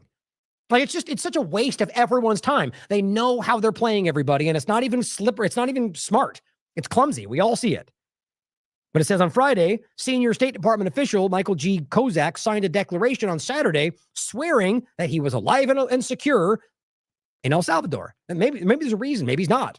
Maybe that's even more so why something's going on, because maybe they can't produce him. But it says he's also detained pursuant to the sovereign domestic authority of El Salvador. Right. The sovereign dictatorship of El Salvador. Now it says, in addition, President Donald Trump posted a message on his Truth Social. These barbarians are now in the sole custody, because he knows his screamers will back that up. It's right here. Barbarians. You realize, as they've already admitted, he's not there. Look, if you want to pretend he should be deported, the claim is ultimately that they're saying that he should be deported, but he just shouldn't have gone to El Salvador. Okay, then obviously you could produce the evidence if that's the claim. They know he's not the person they claim he is, and nonetheless, they want to scream out loud that he's a barbarian, that he's a bad guy, he's a terrorist, he's a human trafficker. These are all these buzz terms to get people to think he's the worst thing they're all looking at. If you're honest with yourself, you have to realize what a disgusting thing that is. And that these people, whether Trump or Rubio or Pam or everyone in that room, are disgusting people. Bad people who are willing to throw somebody under the bus, an average person, just because they need to pursue an agenda. If you think that means he's just like Biden, he's just like Obama, he's just like George Bush, it's the same damn thing. And they're all willing to throw all of you under the bus just to get what they want. And yet, the rebels are fighting the deep state. Well, they pandered to the very clear deep state. It says this is despite Trump stating on Friday that he had the power to facilitate Garcia's return, telling reporters in Air Force One, quote, if Supreme Court said, bring somebody back, I would do that. I respect the Supreme Court. Okay, so either he doesn't have that power and Trump's not in control, or he lied and chooses not to. What is it, Trump? Are you emaciated, or rather not emaciated, what's the word? Anyway, are you showing everybody that you're not in control? Are you demonstrating that you're not the one making decisions? Or are you just violating a Supreme Court ruling even though you said you would abide by it? Now, Melnick points this out in regard to this meme. He says, I don't think people who do have a criminal record should be disappeared to El Salvador in prison either. He's trying to make a principal point. Look, it doesn't matter. At the end of the day, this is wrong. What you're doing, even if someone's here illegally, which, by the way, that's not even getting into due process. They're not doing that for anybody, which is always the main point. But even let's just say they did. The argument to send somebody, many people who aren't from El Salvador, to a concentration camp that is disgusting. Everybody, Human Rights Watch and all of them called it out. It is not up to, it violates human rights internationally. So why are we using it? There's plenty of prisons in the world that don't violate human rights. They don't put people in a cage and don't let them outside. It's wrong. And you know that if you're not blinded by your hatred for one side of the paradigm. He says, this is your daily reminder that the Trump administration has never offered even a single piece of legal justification for what they're doing in El Salvador for anybody. There's not a single law in the United States, the entire United States Code, which authorizes paying other nations to imprison people in any context. It is illegal. Now, he also writes on Friday, after Judge Zenas ordered the Trump administration to provide basic information about what they were doing to, quote, facilitate the return. Again, this one was on the 13th. So the next day, they came back. That's what I was saying. And they said, okay, what have you done to facilitate the return that we ordered you to do? So and it says the Trump admin is seemingly refusing to follow that order. Accordingly, it hereby ordered the defendants shall file daily before 5 p.m., basically what they've been doing to bring him back. The current physical location, on and on and on. They're just ignoring it. They're not following it. They're continuing to push back. This one was back on the 13th, 30th as well. It says the Trump administration doubles down on non-compliance. Today's status report, again, fails to provide information about steps they're taking. But you now see why, right? Because now they've let the cat out of the bag and they're just going, well, we're not going to. So all they've done is drag this out in order to make a big display, wasting everyone's time, and money, by the way. What happened to all that government efficiency we were talking about? Now, he says the Trump administration thumbs its nose at the Supreme Court, saying that there is nothing the judge can do to order them to bring back Garcia. They also refuse to provide any information on the deal with Bukele, claiming it's classified. See how that works? And maybe also a state secret. That's right. It's in their own documentation. So the point is that what's this really about? How is this somehow, it's either something darker going on or it's just everything under the guise of national security, which is nothing new. They've all done it. It just shows you that they are the deep state or whatever you want to think this is. They're the same power structure using the same arguments to achieve the same goals, and you're all pretending you're fighting something else. Today's filings are a defiant screw you to Judge Zenas, she says. They say that they can't facilitate anything. Why? Because Mr. Abrego is in Bukele's custody. They threaten to appeal any order she makes requiring further steps, and they refuse to tell her anything. A mistake they've admitted to making, and you're actively fighting to make sure it doesn't get corrected. That's exactly what we keep seeing. That's how I framed this on day one. Now here is the response from Bukele. This kind of blithe disregard, act like insulting your intelligence, frankly. And I'll read you what Melnick said afterward. This is what the White House posted. I'm supposed to not suggesting that I'll smuggle a terrorist into the United States, right? How can I smuggle? How can I return him to the United States? Like, I smuggle him into the United States, or what do I do? Of course, I'm not going to do it. It's like, I mean, the question is preposterous. How can I smuggle a terrorist into the United States? I don't have the power to return him to the United States. I mean, do they really think we're this stupid? I know some people are. I will stress every day that this is not the majority of people. I mean, my God, you don't have the power to do that? So who does then? Are we really talking about some other power controlling all of this? I actually don't think that in this context, but it certainly is possible. He is a Zionist. They're all openly about that. But overlapping this, the point is they're just playing everybody. It's outside of our control. Okay, the two presidents in control of the situation are both there. He sent him, he's got him. And they both say they can't do anything about it. It's so dumb, it makes my teeth hurt. It makes me angry. So then he's, I can't, we're going to smuggle a terrorist? The guy's not a terrorist. You guys are morons, and everyone's proving that. So they just keep doubling down on the argument. And even if he was a suspected terrorist, you'd never proven the evidence for that. The point is the same, that they're requiring to bring him back to go through that process, bring him back and charge him with the crime. Not that you're smuggling somebody in. It's a Supreme Court ruling to say, yes, bring him back. To pretend like that's smuggling somebody is to play on the ignorance of average people. But guess what? You're hearing all those narratives out there from all the mainstream alternative media laughing at Democrats who are going to smuggle terrorists in. All of them. All the big dumb guys we talk about all the time. All saying the same stupid thing because they act like it's funny and smart. It's overwhelmingly stupid. Here is what Aaron says about this. Let's break down how preposterous this response is. Mr. Abrego has not broken any laws in El Salvador. He is being held in CCOT on U.S. request. They're paying for it. Bukele could release him at any time. Obviously, so could Trump, or in any context, in reverse. They could just do what they want. We know that. And then no one needs to smuggle anyone. The U.S. could just parole him as in they do routinely. It's just stupid. Now, adds to this with a longer, same clip, really. And it says, what an absolute joke. Everyone here is pretending. Bukele is pretending that he's incapable of releasing someone in his own jail, is holding at U.S. expense, and Trump is pretending that he can't just ask Bukele to release the guy. And meanwhile, he rots in prison. This should infuriate any honest person out there. He is suffering, an innocent person, because they don't want to engage with what they're doing. Or there's something much darker happening here, probably both. But of course, here's Benny Johnson sharing all this like it's wonderful. These people are disgusting. President Trump has his administration and El Salvador's president torched CNN. Of course, that's all it takes, guys. Look at how he dunks on the Democrat. Ignore everything else. Children. It's embarrassing.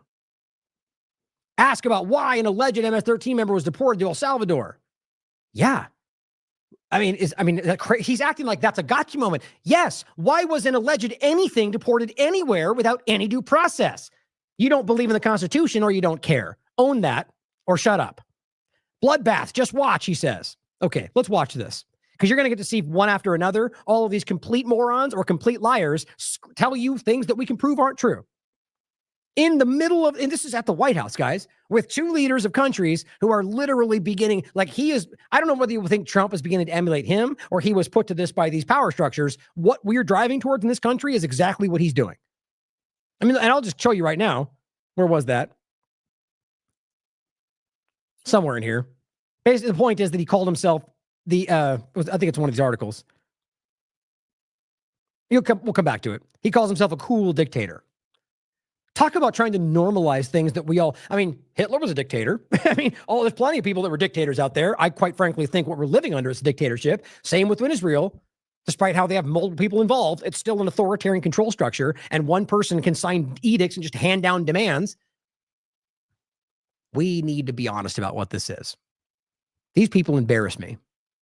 I'm also not suggesting that I'll smuggle a terrorist into the United States. Oh, that's the earlier one. Hold on.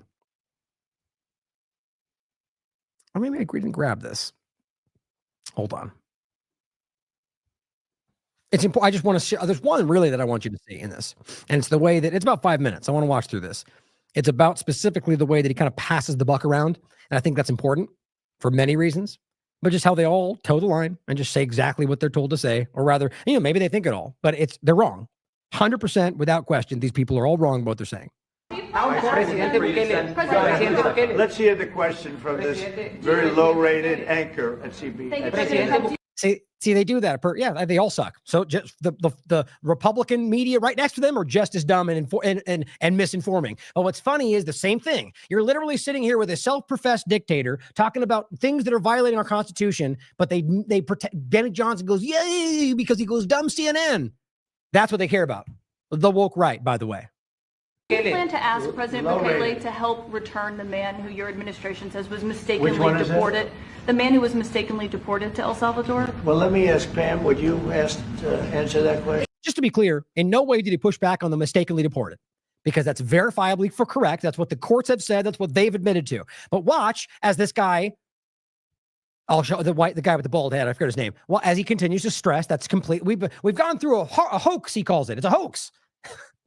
I guess that will resonate with some of the more uninformed people. Sure, President. First and foremost, he was illegally in our country. He had been incorrect. Illegally in our country. Now, before that's true. But of course, after the ruling, they basically ruled he wasn't allowed to be returned, had been seeking asylum, and was given the allowance to stay by the courts.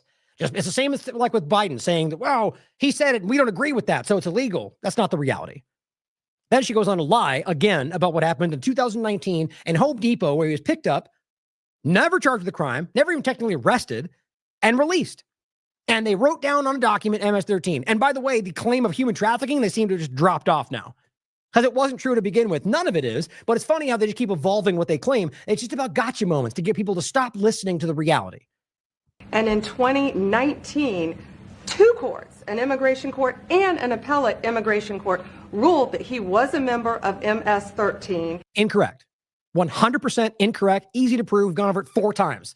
Listen to everybody talking about this online. Glenn Greenwald and everybody else. It is not true. It is. I've gone over this using the court documents they're pointing to, and you can literally prove that it was no charge, nothing. There are people involved they picked up. The whole thing was about going after MS-13. That's why they got labeled as such. He was let go. He's not a gang member. This has been their lawyers and their families and everybody. It's absurd that they're so desperately locking into this. Now watch as they don't use all the other claims. And also watch as they never produce their evidence to make that claim, and wonder why they don't do that. Don't you think they'd be waving it in your face? And he was illegally in our country. Right now, it was additional paperwork had needed to be done. That's up to El Salvador if they want to return him. She's just not good at this, by the way. I don't know why. I think she's struggling to try to make sense of this. Obviously, what she's trying to say, there's the paperwork mistake, error. She tried to say that and moved on. That's not what this was. There's more than that. But what they're trying to claim is that they shouldn't have sent him to El Salvador. That was the official statement. She can't really articulate that they sent him in the wrong place. He should have still been deported. That's what they're actually claiming.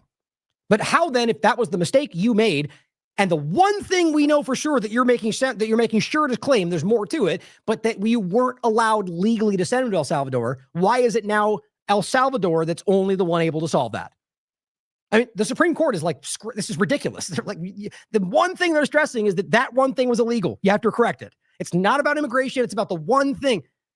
They're just trying to patch over it, guys. It's not up to us. The Supreme Court ruled, President, that if, as El Salvador wants to return him, this is international matters. She already lied. She didn't. There's no if in there. They didn't say if they want to. They said you are required to facilitate his return and show us what you're doing. You see how dumb this is? Like, do you think she doesn't know that she's wrong, or do you think she's lying to you? It doesn't matter in the case of how alarming this is, but just recognize that. They're lying to you. I can't stress that enough. Affairs. If they wanted to return him, we would facilitate it, Nope. meaning provide a plane. No, and that's not even actually what that fully means, but that's not even what they actually said. They didn't say, if he does so, then you do that. That's not, look it for yourself. I've gone over it twice. So will you return him, President And Bukele? you are doing a great job. Thank you. Thank Good job, Pam. You did so good. Wait a minute. Can you just also respond to that question? Because, it's asked by CNN and Yeah, right. So now somebody else jump in, because I don't want to have to deal with this, because I don't want to be the one responsible. they always ask it with a slant because they're totally slanting. Okay, right. The question of, will you return the guy they ordered you to return? That's the slant, apparently. And I'm not saying they don't. They all do. But it's funny that the one time you see a real question, they go, oh, slanted. That's because people will follow suit. The Johnsons and Alexes are going to go, yeah, they're slanted because they asked the question and they're lying. No, they're not. And that's the crazy thing, is they're actually asking a real question right now. But I think, as somebody else pointed out, you get the partisan game in this. I guarantee the leftist media is leaning more into calling these things out because they want to make Trump look bad. They're all petty and small, or like willing more to call out what Israel's doing because they think it makes Trump look bad. It doesn't change that it is actually what's going on. That's the point about falling into the partisan perspective. You lose touch with the reality through what even just questioning whether if they're using the truth to manipulate you, it doesn't make the truth not real. That's important to think about. They don't know what's happening. That's why nobody's watching them. But would you answer that question also, please? Yes, gladly. That guy, I forget his name. I mean, the name in the chat. So, as Pam mentioned, A proud, screaming Zionist, by the was an way. illegal alien from El Salvador. And he wasn't. That's the point. Not with the point when they arrested him. So, with respect to you, he's a citizen of El Salvador. So, it's very arrogant even for American media to suggest that we would even tell El Salvador how to handle their own citizens. It's the same with the visa conversation in reverse. Well, if they had told us they were terrorists, we never would have let him in. Well, that's not the point. It's already here. He was already here. And you removed him without the legal reality. Now that changes the situation. You're not just going, that random guy in El Salvador, send him over here. They're just playing on the ignorance, or they're stupid themselves. What he's saying is wrong. And the way it's set up, the whole damn thing. And either way, they really could. It'd be that easy. And it's not arrogant to say, send somebody back who is legally required to not be sent to a place where he will be persecuted. You have to realize they're pointing at the same system. He will be persecuted if you send him in that country. That's all they're saying. It's a starting point. As 2 immigration courts found that he was a member of MS-13. See, it's just the same repetition of lies. The reality is the legal information is not there. There is no evidence to suggest that he is part of this gang in any way. Like, let's just even say they want to concoct some narrative where somebody claims that, a court or otherwise. Where's the actual evidence? Think about that for a second. Just because someone makes a statement doesn't mean it's real. And I'm not giving, that's not true. But even if it was, the reality is that there's no evidence to back it up. Otherwise, that would have been presented. When President Trump declared MS-13 to be a foreign terrorist organization, that meant that he was no longer eligible under federal law, which I'm sure you know, you're very familiar with the INA, that he was no longer eligible for any form of immigration relief in the United States. That's not even remotely the same thing as a Supreme Court ruling saying he's not allowed to be sent back to a country where he'll be hurt. But even then, that's my point about the law they want to cite. Well, if they can just arbitrarily go, this is now a thing. Now, Les, it is a gang. It's not the point, though. It's about declaring it a terrorist group, which that's clearly not, and just going, now that changes my reality of how I can enforce the law with you. It's not the way this works. So we had a deportation order that was valid, which meant only valid because of what they just claimed they set up. That's not that is Bukele style. That is, we'll change the system and then say because the system lets us do it, that's the right way to do it. These are authoritarian leaders. that under our law, he's not even allowed to be present in the United States and had to be returned because of the foreign terrorist designation. That they created to make that make sense. That's not real in the first place. The issue was then, by a district court judge, completely inverted, and a district court judge tried to tell the administration that they had to kidnap a citizen of El Salvador and fly him back here. You see how stupid that is? Like, that's such a hyperbolic bastardization of the reality. No, they simply said, talk to the guy you're paying to hold him and bring him back so he can go through the legal process, which maybe results in him being deported if you have actual evidence. But all they can do is try to scare and scream big. They're trying to make you think it's about them breaking the law, when all they're actually doing is upholding the law. Yeah, crazy, right? That issue was raised to the Supreme Court, and the Supreme Court said the district court order was unlawful, and its main components were reversed 9-0 unanimously. This is so insane to me. They said what was unlawful was what Trump's administration was doing. Look it up for yourself. Secondarily, the 9-0 ruling that we've been citing is 6 conservative judges to 3 liberal, all of them ruling that what they had to do was give them due process. I keep telling you that. So this guy is either that uninformed or that shockingly dishonest that he knows. I mean, you don't think the judges are going to hear this? You don't think that anybody, the lawyers and everybody's aware of this, is going to listen to him and go, he's just lying? Yes. They just don't care. So that either means that their interest is for something other than this country, or they are like, they're driving us into a position where it doesn't even matter what any of us ever think in the first place. Probably both. I really think that's insane. I mean, this guy is a problem. Stating clearly that neither Secretary of State nor the president could be compelled by anybody to forcibly retrieve a citizen of El Salvador from El Salvador, who again is a... It's not even remotely what they said. That's the facilitate, effectuate point, where they basically just fell back and said, fine, facilitate. If you're going to make it a quibble about the word defining the challenge of federal law or of the executive power, which they seem to think is everything. So they said facilitate it then. That was in no way saying you won and you're right and what you're doing is correct. They said the exact opposite. Member of MS-13, which is, I'm sure you understand, rapes little girls, murders women, murders children. Okay, so now this is the straw man argument, right? They do this over here, therefore the guy we accuse of being this with no evidence is the same thing. Very smart people, apparently. Is engaged in the most barbaric activities in the world, and I can promise you, if he was your neighbor, you would move right away. So you don't...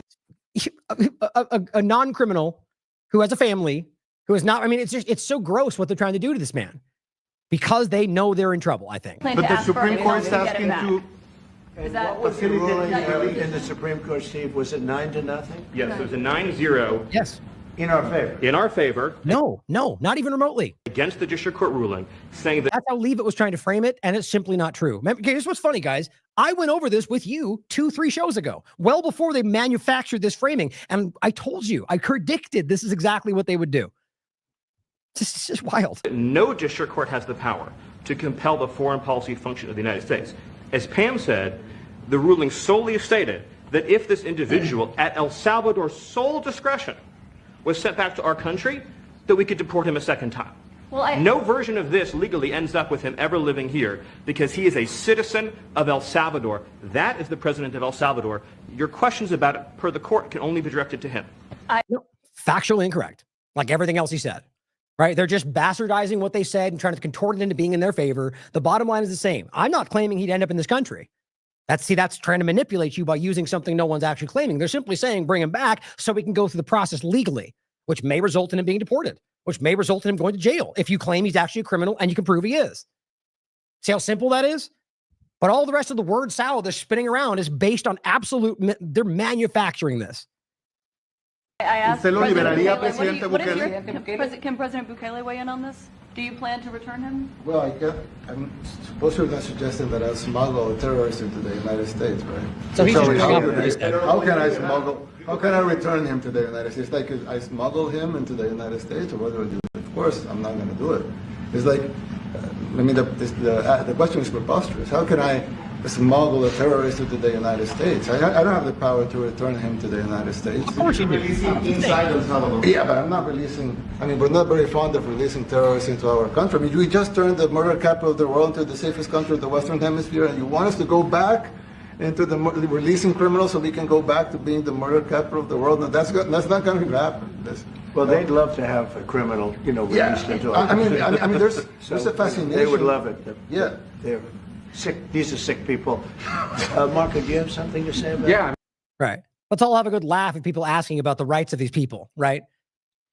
I mean, this is the whole idea in general about the kind of rampant lawlessness people are being trained to be helpless in the face of government power and trained to be desensitized to murdering people, to ruining people's lives on a flimsy political agenda. I mean, guys, there are people right now laughing about this. People online joking about how we care. Oh, they're all liberals who care about people. No, if the only way you want to frame it as liberal because you care about people's lives, then you are a broken person. The two-party illusion is stupid, and all of you are lost in it. The reality to try to make one side either like, so if you're too manly on one side, then you're a Republican. If you're too caring on the other side, you're liberal. The point is, a human being exists in both of those fields, where it matters, where it makes sense. I care about human lives, regardless of what country they're from or what skin color they are, or whether these two absolute authoritarian monsters decide to tell you they're terrorists. It seems like a basic, like bottom, like just like the most simple idea of what human beings should be like. But politics changes people's minds. I mean, Stephen Eitland, I don't understand what the confusion is. This individual is a citizen of El Salvador. He was illegally in the United States. And now, look, I don't even, the point is Rubio, the little Rubio here is going to repeat exactly what everyone else said, acting like he's got some, righteous indignation with it. It's the same thing.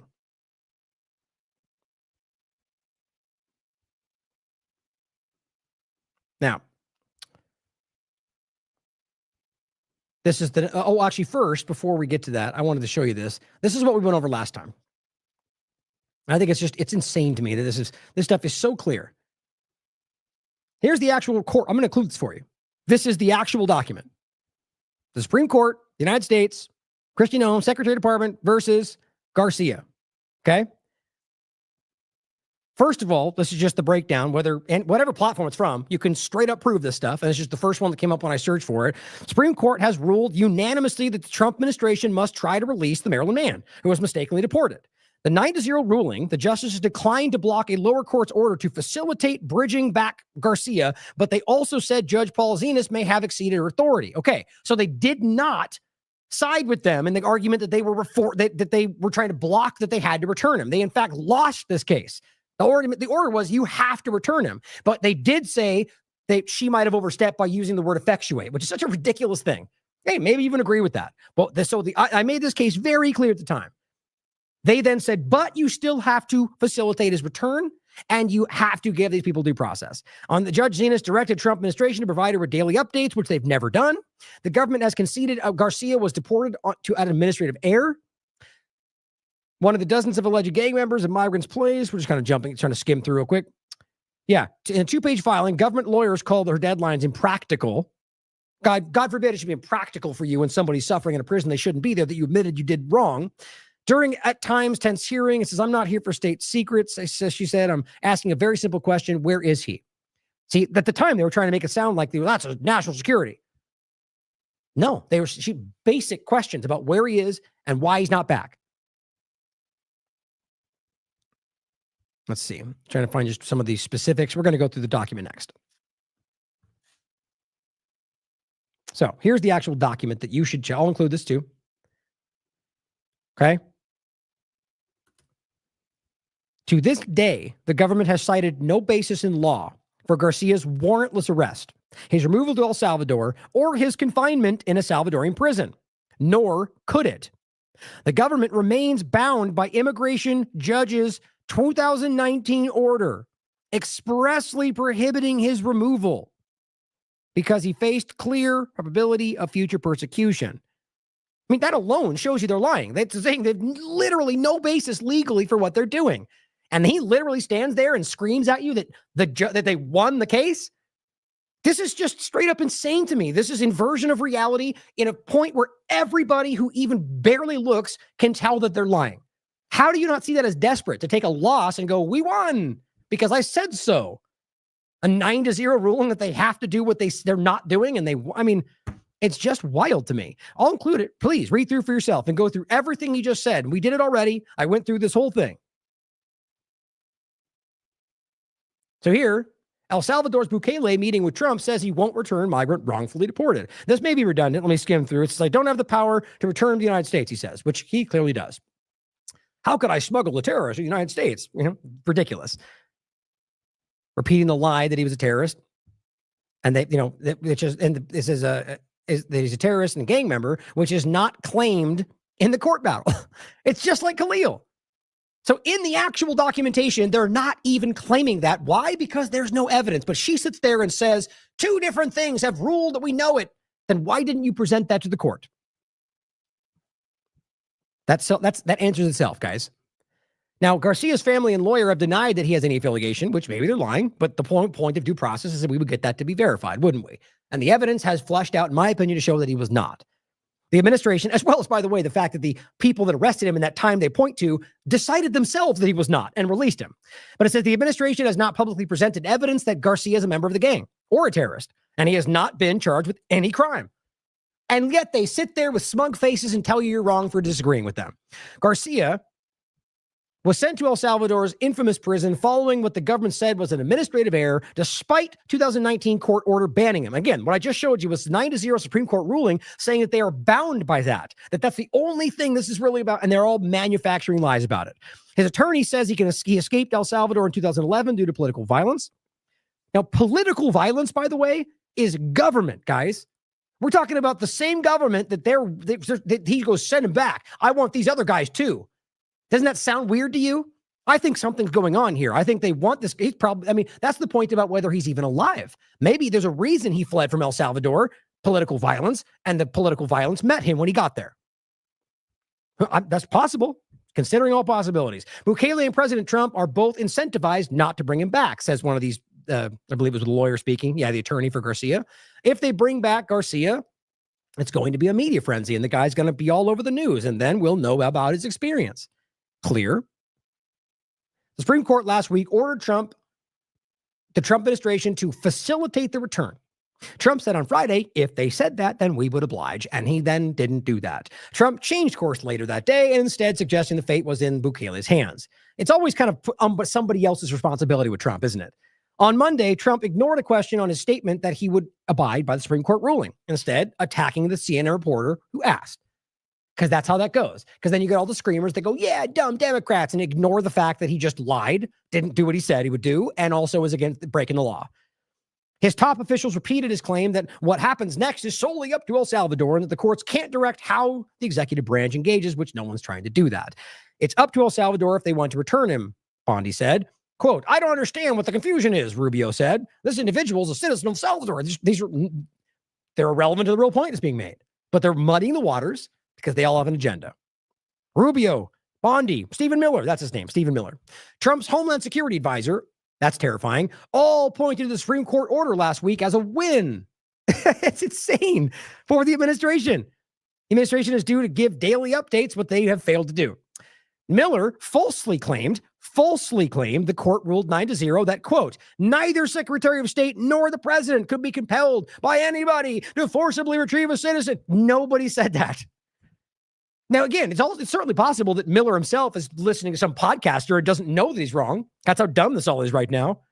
That's why we're being led by naive children, being led by a foreign government. My point, though, is that you can prove he's lying. It's that simple.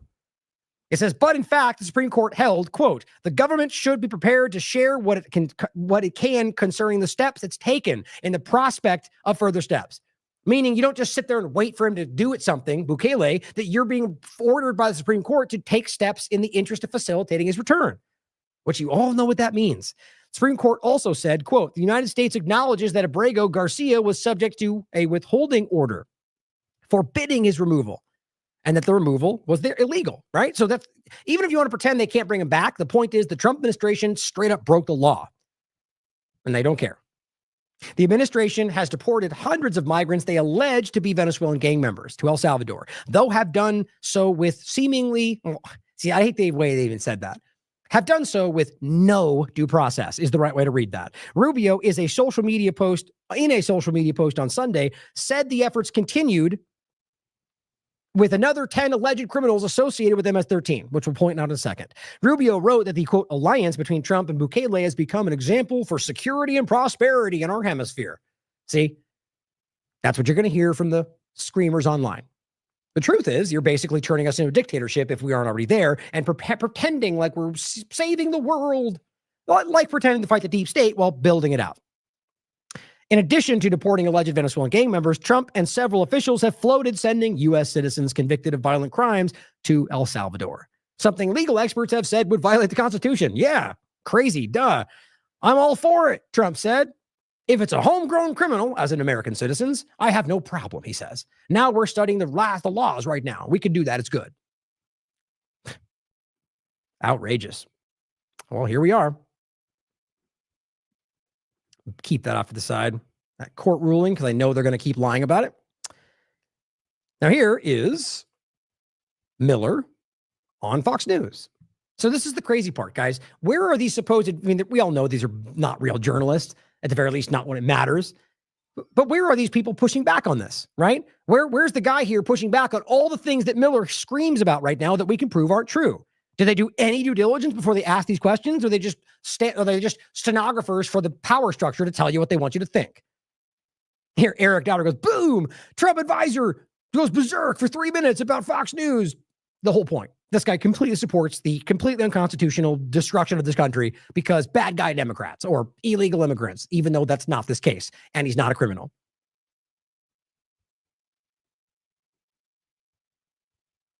And DOJ said a federal court cannot compel the executive branch to engage in any mandated act of diplomacy or incursion upon the sovereignty of another nation. So your argument is— just so it's clear, what they're referencing right there is it says a filing from the DOJ. A federal court, that's a statement, right? He made it sound like that was from the Supreme Court. That's not the reality. And that's a general point. That's not about any, that's a general statement. This for federal courts in general cannot compel the executive branch to engage in any mandated act of diplomacy. That's not what this was. They're conflating that idea with them correcting their legal mistake and simply saying, Bukele, send him back so we can go through due process. If he was sent there in the first place, that's the violation of the law. This is a correction of it. They're using this like they're doing everything to kind of give them political shade, essentially. you don't have to bring him back home. So your argument is that you don't have to bring him back home, but will you? So I want to correct, I hate to do it, Bill, but I got to correct you on every single thing that you said because it was all wrong. First, we won the Supreme Court case. See? Clearly, 9-0. I just can't, I don't know why I can't get beyond that. Think about the gall to come out and just lie to everybody when you can easily prove it. But see, here's where we get into the whole Orwellian world that we live in. Everyone's going to continue screaming that because that's the way they've set it up. Even though you can read the document where they literally tell you the opposite, and you're going to debate people online that are like, you're an idiot. It's 9-0, they won. And the point is, those are 6 conservative judges and 3 liberals. And they all ruled in favor of what they're doing. In the reality that what they're doing is wrong. So you can't keep claiming all these radical judges. Those are 6 conservatives. So they just pretend it's a 9-0 win. It's just, it's a testament to where we are in the world right now, where they can just make up the lie big enough and repeat it enough to where it becomes the reality, which is an old thing, but I've never seen it like this. To me, that's something for another reason. You can decide for yourself. District court judge said unconscionably that the president and his administration have to go into El Salvador and extradite one of their— I never said anything like that. You see, now he's just cartoonishly making it like they tend to go in there and grab him. And no, they didn't. They said simply facilitate his return. And that's what he says. This is a very dishonest person. They're citizens, an El Salvadorian citizen. So that would be kidnapping. That we have to kidnap an El Salvadorian citizen against the will of his government and fly him back to America, which would be an unimaginable act and an invasion of El Salvador's sovereignty. So we appealed to the Supreme Court, and it said clearly, no district court can compel the president to exercise his Article 2 foreign powers.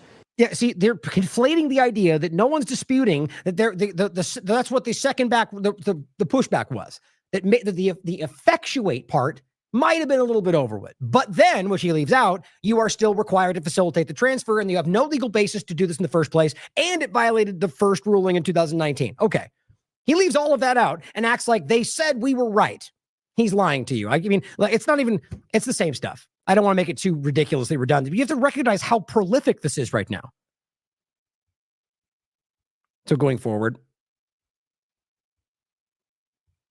Melnick points out, this is openly defiant of the Supreme Court, which specifically upheld the 9-0 decision, an order that, quote, requires the government to facilitate the return. Here's one of the statements right there, which is just what we've been saying. It's obvious.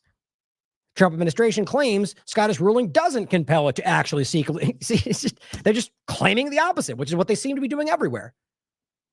Who do you think benefits from this? Like, let's just pretend it's not even Israel. Don't you think foreign governments can recognize how destabilizing this is and go, hey, maybe we can now infiltrate them. Maybe we can manipulate their policy. Maybe we can attack them somehow. I mean, think about that. Isn't that always what people talk about? But right now, at the most obvious moment where things are completely falling, nobody cares? Because I think it is happening. Just not the way we described it. Stephen Miller lies, he writes, and claims that nobody's been mistakenly taken to El Salvador. Can you realize? See, this goes even further. Not just lying about the ruling, but now literally claiming that they never even claimed it was a mistake, despite all of them saying that, because the ruling saying that, their own paperwork saying that. He's just resetting the tone. That's what they're doing. That's Orwellian. Is Gitmo still open? Are there any illegal immigrants who have been taken to Guantanamo Bay today, or has that prison been closed? No, it's wide open. Gitmo is open. There Imagine being proud a of that. number of foreign terrorist aliens that are being housed at Gitmo. Nope. Also false. We've already gone over this. Same conversation. I'll give you the document again. Awaiting final removal to another destination. But what I want to be very clear on, Can you tell me how Bill, many? No, I cannot. That's operationally sensitive information. Dozens or more? It's a large number. The exact number is operationally sensitive to do with military and other considerations relating to the security of those who are there and the security of those who are operating the facility. That's just a narrative. I mean, obviously this is a base, so there's some point to that, but realize it's the same everywhere else. When that doesn't even apply. They're not giving you the names of anyone they're dealing with, not in El Salvador, not anywhere else, because they don't need, they know people can then verify things. It's just straight up dishonest. But I want to be very, very clear about this, Bill. We've been living through a hoax. A hoax. Nobody was mistakenly sent to El Salvador. He was ordered deported from this country in 2019. He's an illegal alien. His home nation is El Salvador. That is where he belongs. He's just straight up lying again. 2019, the judge ruled he was supposed to stay here because of the political violence he would face, right? Okay.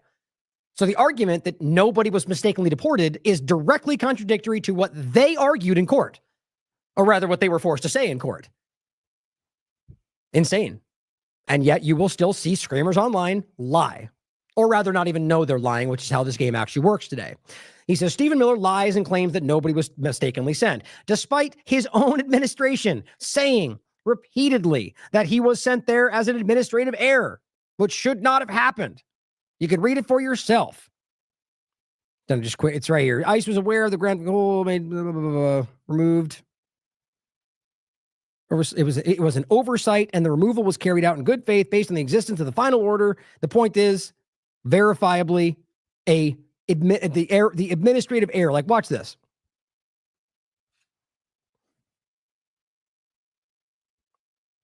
Oh, I thought that would maybe grab something. Let's see this.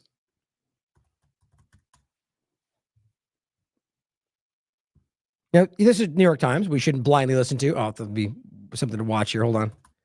Everything behind a paywall these days.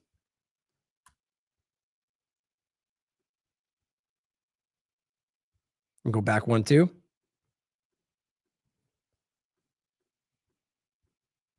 ICE admits to administrative error. Administrative error, despite not. I mean, it's all the same documents. And you could literally look at this stuff for yourself.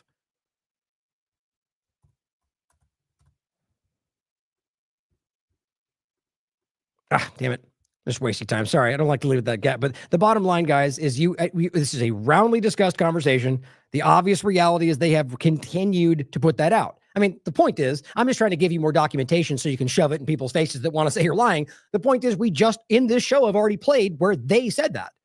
They have admitted it was administrative error. But their point, as I think it was Rubio, was that, well, it's even regardless, he was still supposed to be deported. Right? That was what he said, which is the idea that we would just send him to the wrong place. But that's not what you just heard Miller say. They are straight up trying to create this illusion to hide behind. That means, oh, this is what I want to show you. That means that they're, I think, aware that they could have repercussions. So this was the one we already went over before. Family of Venezuelan man sent to Guantanamo. My brother is not a criminal. And you can read it for yourself. There's source material, there's claims. And again, the main point, no due process. A guy that is not being shown to be a criminal is being sent to Guantanamo Bay. Welcome to America 2025. But here's what Alex, ALX, with his massive account with almost 1 million followers. And of course, Benny Johnson reposted it where it says, they really want us to bring a terrorist named Kilmar back to the U.S. Yeah, I'm all set with that, bro. These are the media now. These are the massive influencers on Twitter that are ridiculously informing people. Not a terrorist. No one's even presented an allegation that he's a terrorist. They're simply claiming he's a gang member that they turned into terrorism. And all of it is actually proven to be false. But these kind of people are the ones that influence it. Benny Johnson is supposed to be a journalist. And he shares that. Why? Because it's funny that his name's Kilmar. Yeah, but Kilmar's rotting in a prison and probably being raped. But that's all funny now, right? The reality is it could be you next. But of course, that would matter because, I'm so disgusted by these people. I mean, like, he calls himself an American supremacist. It's just so funny. Like, you're being played out there. These people are leading you into your own demise. And I just can't stop seeing it. Now, what's interesting, by the way, and I see this as the opposite, like, this is going to demonstrate my obvious pessimism for government, or just that I think I'm jaded. This is Chris Van Hollen requesting a meeting with the Salvadorian president, which he probably won't get in the first place, and basically says, if he's not returned home by midweek, I plan to travel to El Salvador this week to check on his condition. My point is, I don't believe this is genuine. I think none of these people actually care about any of this stuff, and this is his opportunity to make himself look like the guy fighting for good things. Maybe I'm wrong, though. Maybe he just cares about this. The point is, it shouldn't matter the political dynamic. If anyone's going to try to rectify this, I agree with that, because it's wrong. It violates our own rights. It violates our own understanding of the law. It violates everything, including people in El Salvador who currently have no civil liberties. This is interesting because it's in a way, I get the sense this is meant to make it the Democrat-Republican thing, right? Where the Democrats doing it, so therefore it's okay what the Republicans are doing. It's very simple how this works right now. But either way, if anybody's going to go over there and get some information, I want to see it. Now, few points let me make sure I'm joining another show here I don't think it's live. I'm not sure, in about 45 minutes, make sure I'm not running long. So I think we can finish this up. Jeff Stein here puts this out, saying days before masked immigration customs. Now this is about other dynamics beside Garcia, which, by the way, that's just important to focus on because it's such a clear case, both Khalil and the rest, but some of these we've already covered. And it's much bigger than even just this, guys. That's what's so alarming. If we've been able to uncover this many, imagine how many are actually suffering in there. But don't assume that, but just think about obviously, if we're every chance we get to see more information, it turns out they're not criminals and they're here legally. What else are they hiding is the point. But it says ICE agents detained Tufts University student Ozturk to deport her. The State Department determined the Trump administration had not produced any evidence showing that she engaged in anti-Semitic activities or made public statements supporting a terrorist organization, as the government has alleged. The finding, contained in a March memo that they didn't show you until now, that was described to the Washington Post, said that Rubio did not have sufficient grounds for revoking her visa under the authority empowered to the top U.S. diplomat to safeguard foreign policy. See, the State Department of the U.S. government said that's not legal, and they did it anyway. Sure sounds like he's working for somebody else. The memo, written by an office within the State Department, raises doubts about public accusations made by Trump administration, as it has sought to justify Ozturk's deportation. The Department of Homeland Security has said Ozturk engaged in activities in support of Hamas. She didn't. A U.S. designated terrorist organization, because they claim that, even though Israel supports them, and we don't care about that. But neither that agency nor U.S. prosecutors have provided evidence for that claim, like everybody else. They yell, "You're a Hamas supporter," just like Israel does, and then never try to prove that, even in court, which shows you they don't have the evidence, because in this case, it doesn't exist. Now, when I say support, to clarify the point, if you don't know that, is Israel funded Hamas right up until October 7th. It's one of the most obvious and easily proven points, as Netanyahu has been quoted by Haaretz as saying exactly that. So too, Ehud Barak, former prime minister, former head of Shin Bet, all on the record saying they funded Hamas with billions of dollars. That in no way invalidates the act of armed resistance by any occupied territory. It just simply includes that I think there's more manipulation going on here.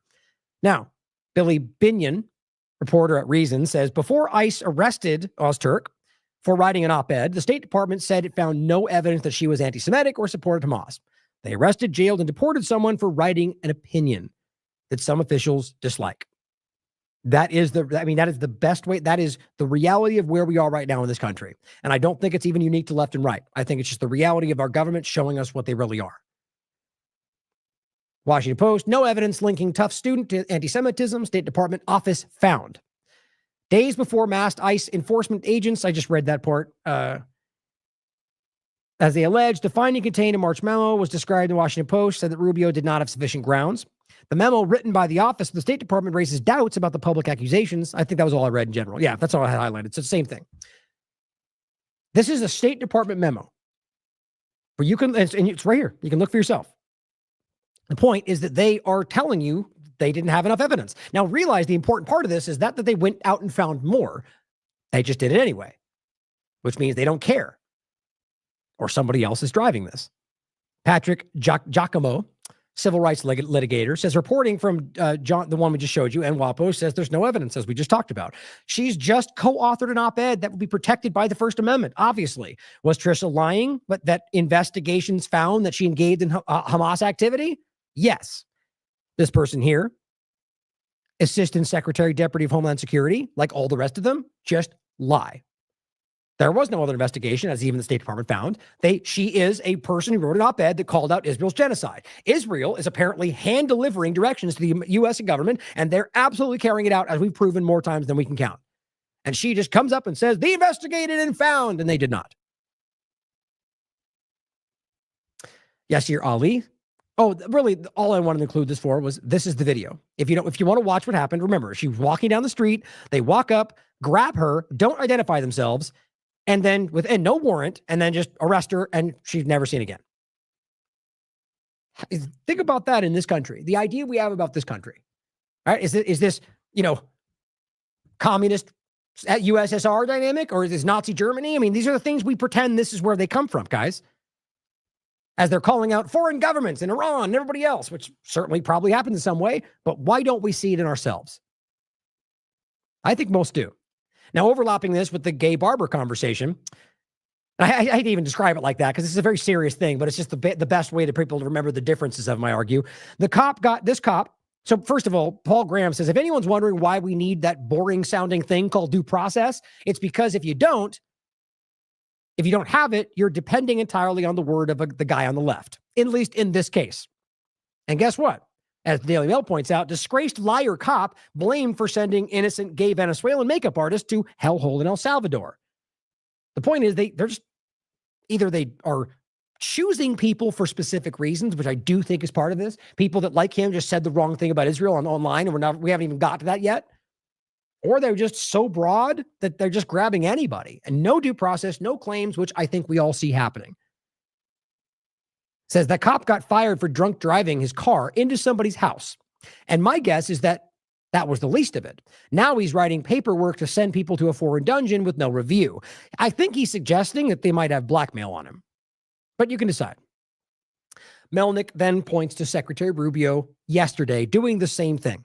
After all we saw, the court rulings, the reality that pretty much everyone seems to be calling this out, he comes up and says, last night, another 10 criminals, but we don't know that because they never presented evidence from MS-13, same point. We don't know that because they've already been caught lying about others to El Salvador.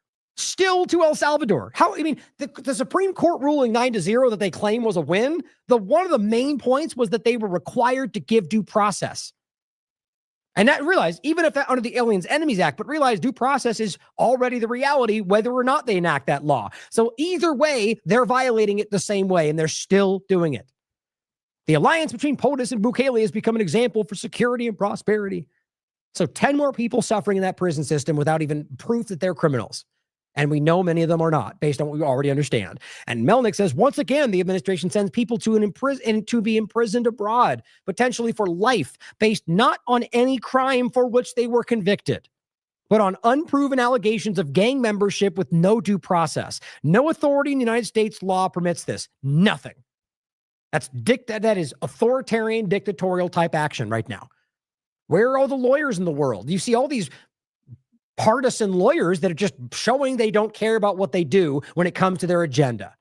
But there's plenty of lawyers out there that I think are afraid to speak up right now. Like the lawyer getting a letter saying, get out of the country because she's fighting for immigration. But that was a mistake, we're told. Certainly could be. This person says, doesn't this go against the recent Supreme Court ruling that they need to be given proper notice and due process? He's right, but that he makes the point only for the deportation of the act. But the point is that they don't need some kind of guidance to understand that everybody has due process. That's already been ruled by the Supreme Court many times, more times than I can count. So the point is, either way, they're still breaking the law. This says, should El Salvadorian citizens also have an opportunity to seek protection under the Constitution or the Convention Against Torture? And he says, yes, Mr. Abrego himself had won a similar protection, and they then deported him they're illegally to the only country it was illegal to deport him to.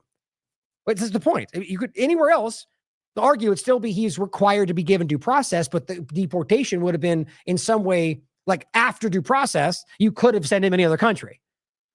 But El Salvador, even with due process, because that was already mandated from the Supreme Court. Drop site news shows another example. Moshin Madawi, a Palestinian-born green card holder, so here legally, and a student at Columbia, deeply involved in pro-Palestinian activism, has been arrested by HSI agents in Vermont in the middle of his appointment to become a U.S. citizen. Madawi grew up in a Palestinian refugee camp in the Israeli-occupied West Bank, where his childhood was shaped by the Second Intifada. He experienced significant personal losses, including the death of his best friend during a confrontation with Israeli soldiers when he was 10 years old. He later studied computer engineering at Birzeit University in Palestine. That was in 2008, 2014, before enrolling at Columbia University in New York, where he pursued studies in philosophy and in the School of General Studies. At Columbia, he has organized protests and events, which is completely within the law, addressing the Israeli genocide. Madawi has also emphasized empathy and dialogue as pathways to justice and peace. You see, that's the main point here. Most of these people are advocating for a peaceful solution, an actual two-state solution, despite having every reason to want violence because of what they did to them. Not that I'm okay with that. The point is you understand why that is logical from somebody who watched their best friend get killed in front of them by people who are illegally there. He says he has participated in initiatives fostering cross-cultural understanding between Palestinians and Israelis on campus. And it says, exclusive footage, Columbia student was just arrested during the visit to get citizenship. So here's the point again. No criminal activity, here legally, said the wrong things about Israel, participated in protest against Israel, and they removed him. This needs to start becoming real, guys. Dropside News says the fight for freedom of Palestinian and the fight against anti-Semitism, or for Palestine, go hand in hand because injustice anywhere is a threat to justice everywhere. Of course, because that's something chanted by certain Democrats, people are going to make it only about Democrat stuff instead of just human reality. It's the same thing, guys. Like you could argue that supporting, anything you want to argue Republicans support, and that just because they support it, therefore the Democrats can argue that it's an agenda, it's just stupid because the reality is it could be, and the truth could be. Doesn't make it not the truth, right? The idea that this is against the law or that we should care that people are being forced to have to be put through injustice should matter to people that pretend to fight for justice, shouldn't it? Well, because you put a blue hat on it, suddenly it's like that doesn't matter anymore. That's the way this seems to be working. Now, a quick overlap, you can look into it more for yourself. A British man has a tattoo that they're claiming is a Venezuelan gang tattoo. And apparently the image that they're even using in their own documentation is that guy's arm, a British man. It's just so stupid. It just gets dumber by the day. It says a BBC News interviewed Pete Belton, a British man whose tattoo appeared on an ICE Trendy Aragua tattoo guide. He joked that he might cancel a planned trip to Miami this year because he's worried he might get a 6-month all-inclusive holiday to Guantanamo. Now, it's funny in a way, but it's very not even a joke. Realize we've already seen people who were not even from a Middle Eastern country, but swept up in all of this. So here we are, where you could read it for yourself. And finally, the clock tattoo was first posted on Instagram by a British tattoo artist in 2016. And now it appears on the arm of a British guy, and they claiming this is about Tren de Aragua. Disgusting. Now, just to end rapidly here, I think it's important to understand how clearly you can see now, whether you think Israel is dictating U.S. policy, despite the obvious, you understand that they're doing this for Israel. That's not an opinion. They're stating that. They're saying this is our ally, and they're calling their anti-Semitism. They're going after Israel. They're trying to say Israel shouldn't exist. It's all about Israel. They're literally telling you that. So it's important then to highlight what Israel's doing if you haven't seen it. How that's even possible, I don't know. But just a couple of points to show you that these same people don't care when their greatest ally commits the worst atrocities we've ever seen. So on top of that, pretend to be Christian, even though they're Zionists, and then realize that ultimately they don't care when things happen to Christians. So if you didn't see it, on Palm Sunday, which if you know this show, you know that happens every time. I say it every time. Every Christian holiday, every Christmas, every Easter, every single time, look for yourself. Israel bombs something Christian. Usually in Syria, in my experience, but now in Gaza, anywhere. Well, on Palm Sunday, as this person says, your handlers bombed churches. They did. The only Christian church in Gaza. Sal Diagaris says on Palm Sunday, Israel bombed the lone Christian hospital in Gaza. He says, I threw my TV out years ago, but I'm willing to bet Fox News hasn't mentioned this. Propaganda & Co. says Gaza's only Christian hospital, the same one Israel claims it didn't bomb on October 17th, has just been destroyed by Israel. It was founded in 1882, the Al-Ali Arab Baptist Hospital. You can watch the video for yourself. All right, does that matter to Christians? Should. And of course, bombing the Al-Ali Hospital, Asal Rod points to what Clinton said. If Russian leadership would rather not be accused of committing war crimes, they should stop bombing hospitals. Well, sure enough. And of course, BBC says Gaza hospital hit by Israeli strike, Hamas says. And she says, when you repeatedly get community noted, you're not doing journalism right. And of course, even Twitter says misleading. Israel itself has admitted that it targeted the compound. You know, the same one they pretended they didn't bomb before because that would have been a crime. And now they're doing it because it's not a crime. Even though nobody's presented any evidence of any kind, and we know they've bombed every single one, and none of them are actually being used by Hamas, according to the doctors in the United States that are actively there and telling you that's not what's happening. Here is a former, what's his name? It's Yair Lapid, former Israeli prime minister. You're not going to believe what this guy actually just said. Actually, I don't think I grabbed that. So what this guy wants you to believe, and I mean, talk about Orwellian. Like, this is a perfect way to end such an Orwellian issue with all these lies spinning around. This Israeli politician wants you to believe that if you're objective, and I mean, this is quite literally what he's saying. If you're objective, then you support Hamas, right? If you tell both sides of the story, he says, you support Hamas. You think I'm kidding? National media is objective, it serves Hamas. If it just shows both sides, it serves Hamas.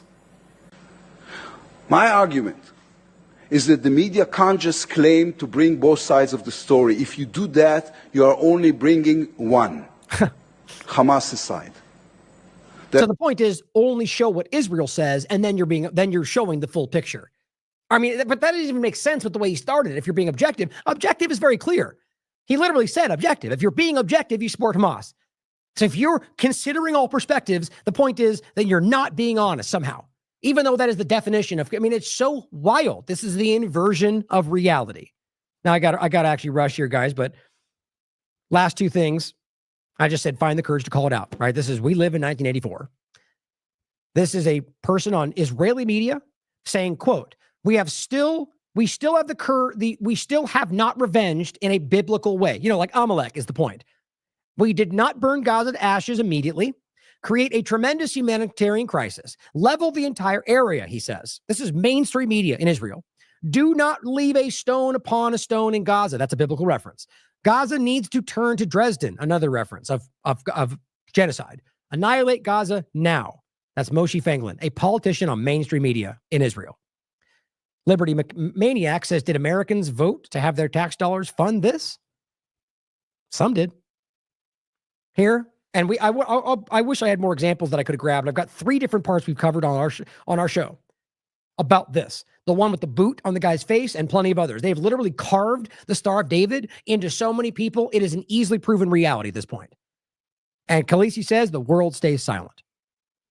Scarred with the Star of David. Freed Palestinian details Israeli torture. And guess what, guys? You don't need to do anything other than look at his head, where he's got a scar of a Star of David carved into the top of his head as he gets released from a prison in Israel.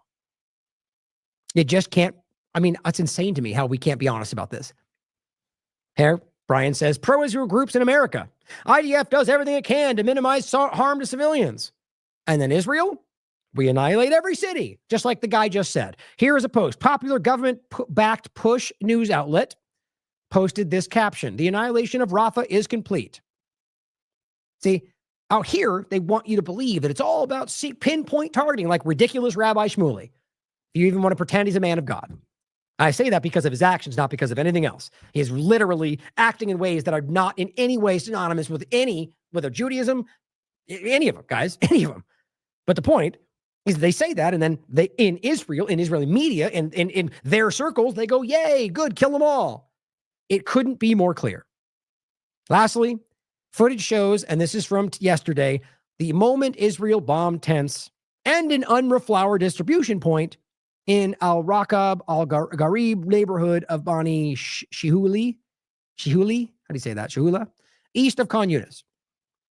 The point here, this is nothing new.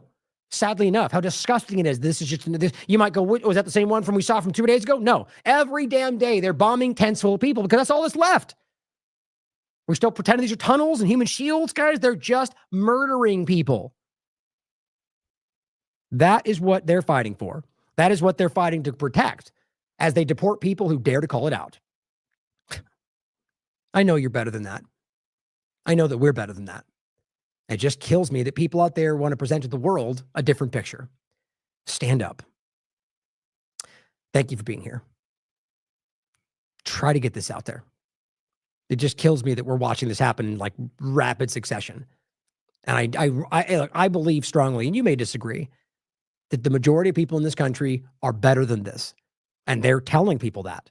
And they're just not being seen because there's the Johnsons and Jones out there that just actively fight against that and pretend that they're representing all these people when I think that's rapidly diminished quite a long time ago. Whatever it is, stand up for what you believe in and don't let partisanship sway you one way or another. Principles, integrity. You know what's right. I love you all. As always, question everything. Come to your own conclusions. Stay vigilant. In some respects, it's just as bad now, the authoritarianism that is coming, Gerald. I am really, really fearful for the President of the United States of America to suggest, as he did on Air Force One on Sunday night, that American citizens could be deported. Yep. For his press secretary to say, we're looking into a way to see if this is legal. We don't know if it's legal or not. A, is terrifying.